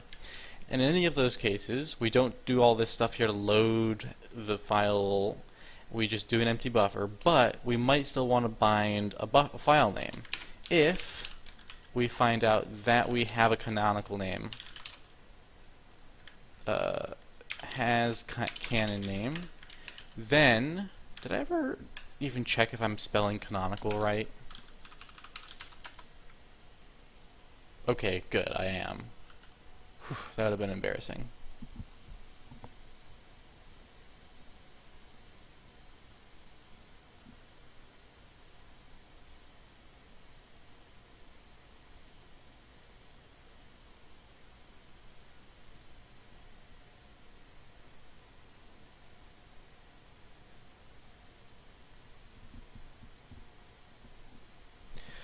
So where do you get the download? Itch.io's a little bit weird about that. Let me poke around on there. I'm pretty sure that there's a way to do that.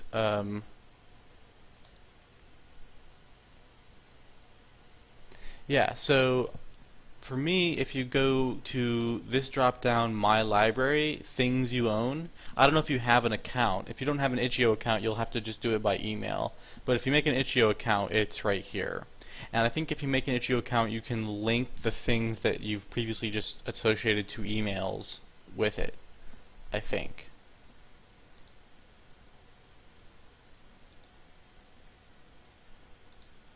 Anyway. But yeah, the same download link will always work for getting the new stuff, I think, until Itch.io changes stuff. Okay. Buffer bind file.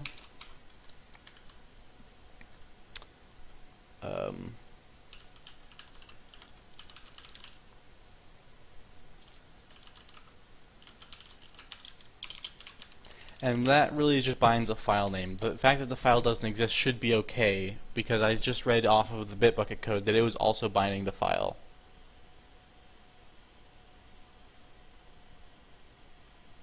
Young lady, you can also just email me. I have a list of the people, like I have a list of people who've purchased it so that I can identify, and if you need to, I can just send you a new link. Like I can get you I can get a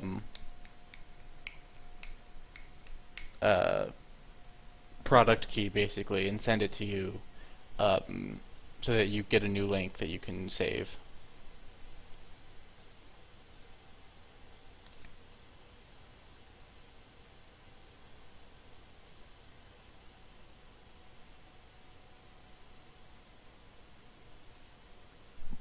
If nothing else works out for you.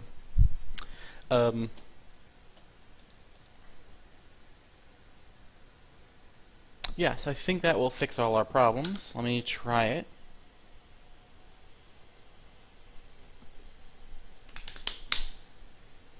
Yeah, Itch.io is pretty cool. I know that's not what you're saying. I know you're not saying Itch.io is cool with your sentence, but Itch.io is pretty cool, is what I'm gonna say. I'm not really mad to have an account on there. Yeah, so if you haven't written any customization code or anything, you can just start running the new out of the new directory. My process is a little bit more complicated. I copy the new thing to where the old thing used to be, and then I copy my config file and my personal binding file into the new folder and run the build super script on it, and then it's ready to go. And like, if you have a bunch of custom themes or fonts that you put into the fonts folder, you got to copy all that stuff over too for now. I don't have like a thing that separates out application data that needs to be updated every time you update from user data folders that maybe accrue more things from different sources and never get replaced, kind of. You know what I mean?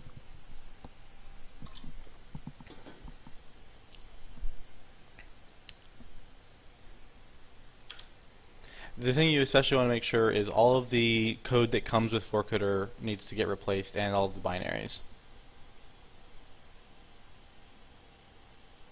Young Lena, yeah. Itch.io doesn't seem to have a way that lets you even get to older versions. So anytime you see a 4coder link on Itch.io, that's always the most latest version.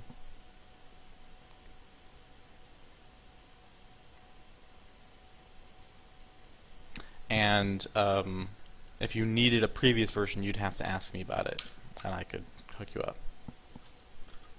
Okay, so let me try to open a new file again. New text.txt. Alright, I edit it.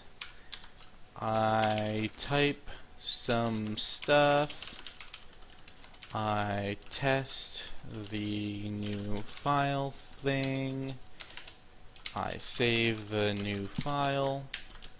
There, now it's saved. If I go here and I go new text, hey, there it is. Okay. And then if I delete file,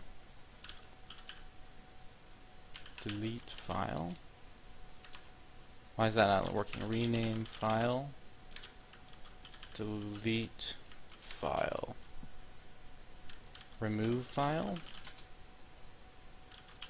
So delete file just doesn't work, is what you're saying.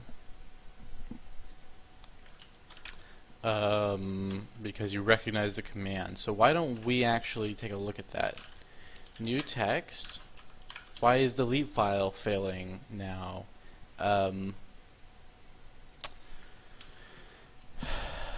Okay. 4coder.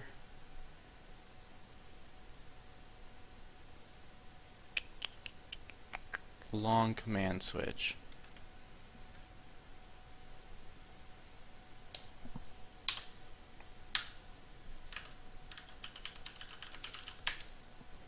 Okay. Good. We make a query bar. Start the query bar.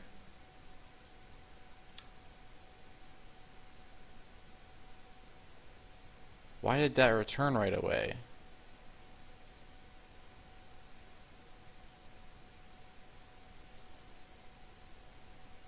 Okay.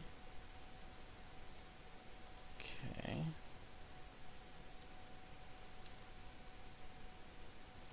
Okay, I want to walk through that part. Something weird is happening.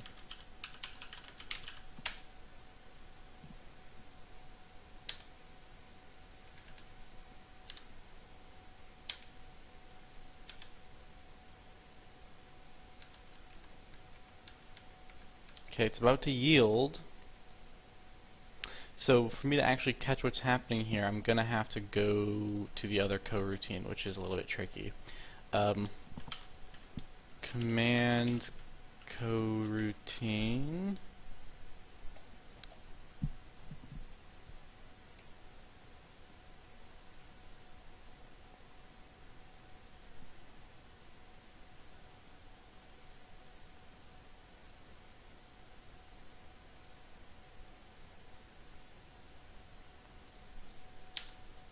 Boom.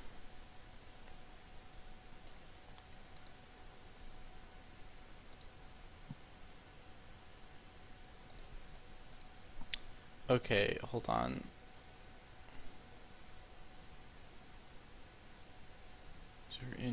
User input key, user input What does this say? It doesn't. The debugger doesn't even know. Okay, great. Let me look it up. Delete file seems to always be failing. I think it's just a matter of input processing getting messed up.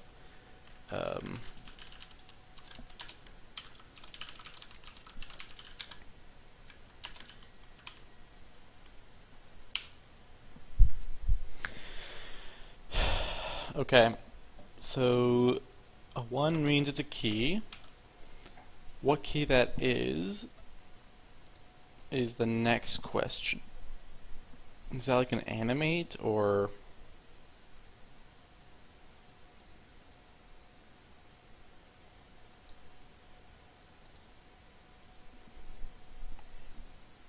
(55314). Let's go look at the key codes. Yeah, okay. So it's receiving an animate event, which comes in as a key because I've got my input system all fracked up.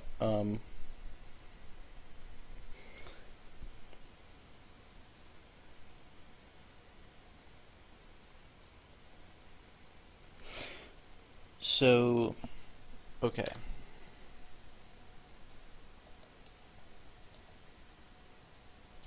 I guess I just want to leave that way though, because people might actually want to use that. And all I have to do is say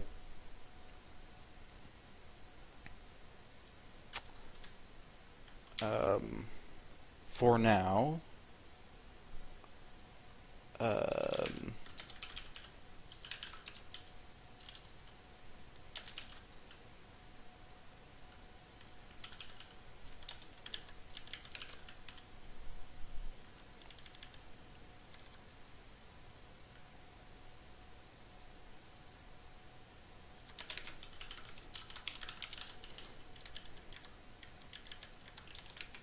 hey, here you go. A case where I actually choose not to put braces is if all I'm going to do is one control flow thing. So if return, break, continue, or go to, I don't put braces.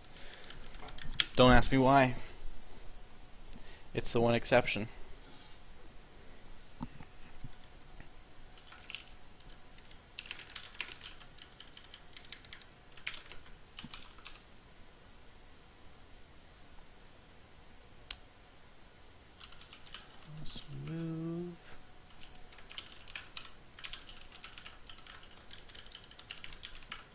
So those come in as key codes, which is ridiculous. It's just that I don't have an event system right now, and so events have to be crammed into key events, which I'm gonna fix, but not right now. So that should fix that problem. Now let me just check out anywhere else that I've ever used get user input to make sure that there aren't other bad things.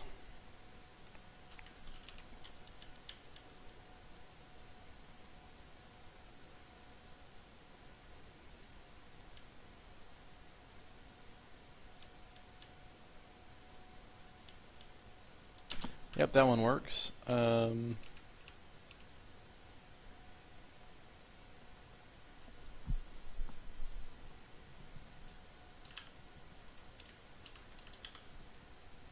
Alright, that one works.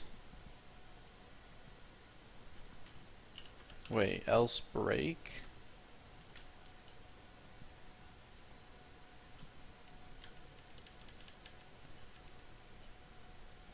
I don't necessarily want to else break.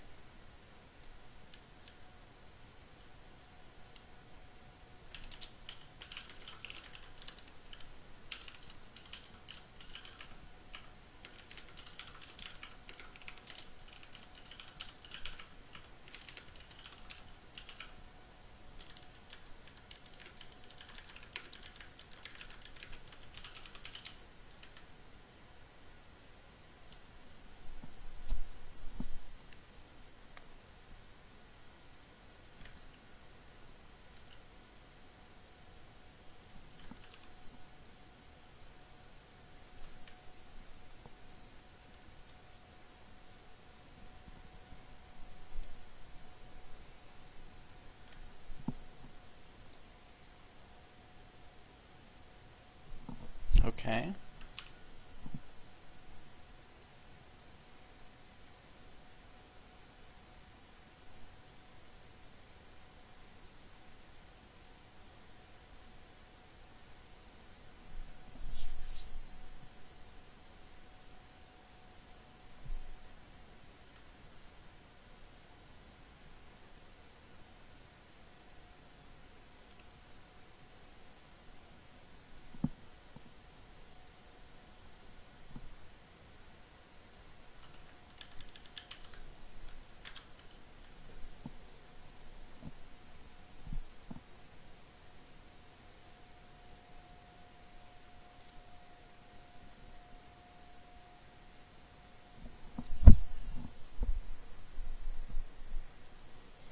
Let's see. We break if it's in a board. We make sure that we're only getting key events. That's still gonna work. Okay.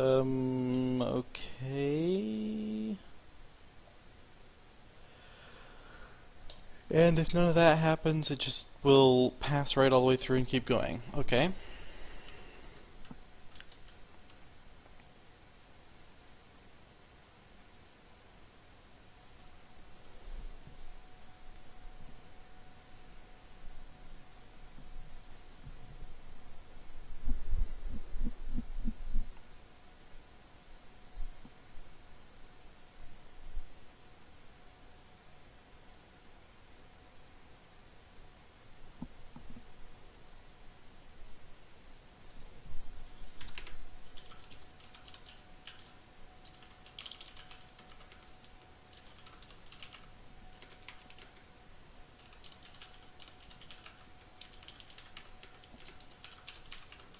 I don't necessarily love this situation because it could easily be introducing bugs into everyone else's code too, which makes me think that I really want to do something different here.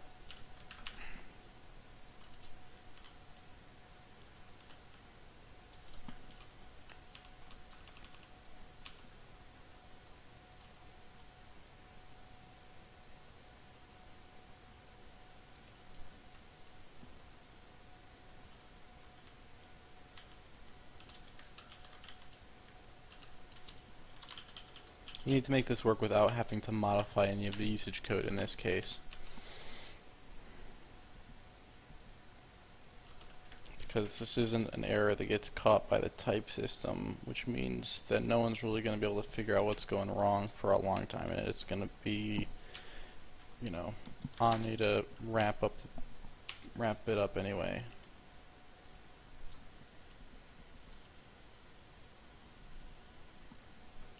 Okay, user input.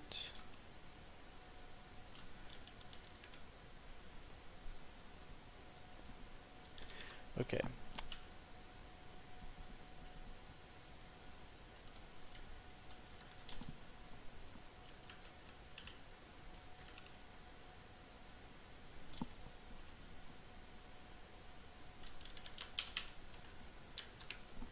Okay. So what we're going to do is, instead of saying make sure that none of those events mess you up, we're just going to say that when we're calling the command coroutine, or when we're resuming it with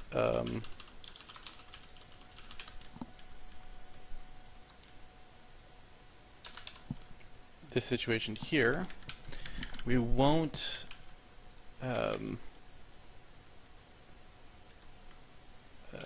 events. Yeah. Key I.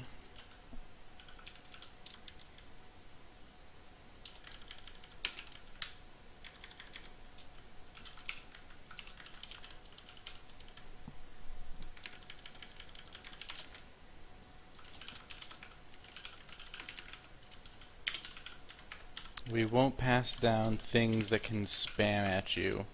So we're not allowed to pass to the coroutine the animate or the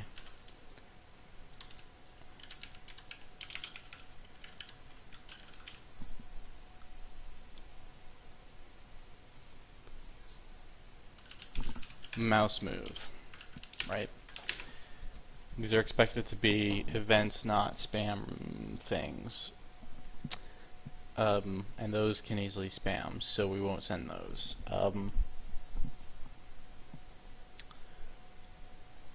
By just not putting them onto the list of events that we process here.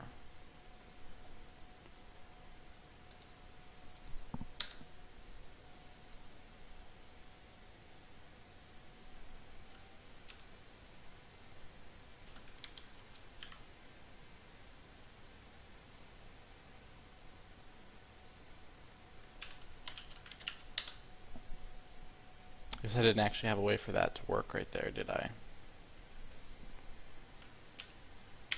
Not sure why I thought that worked.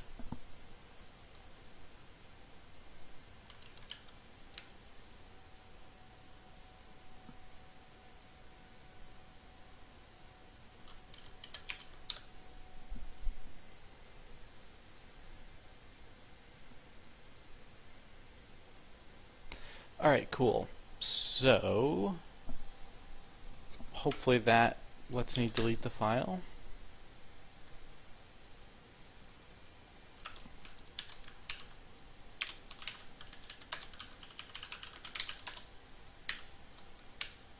Alright, it's gone. Cool. Okay. Bug fixed. Check. Okay. Alright.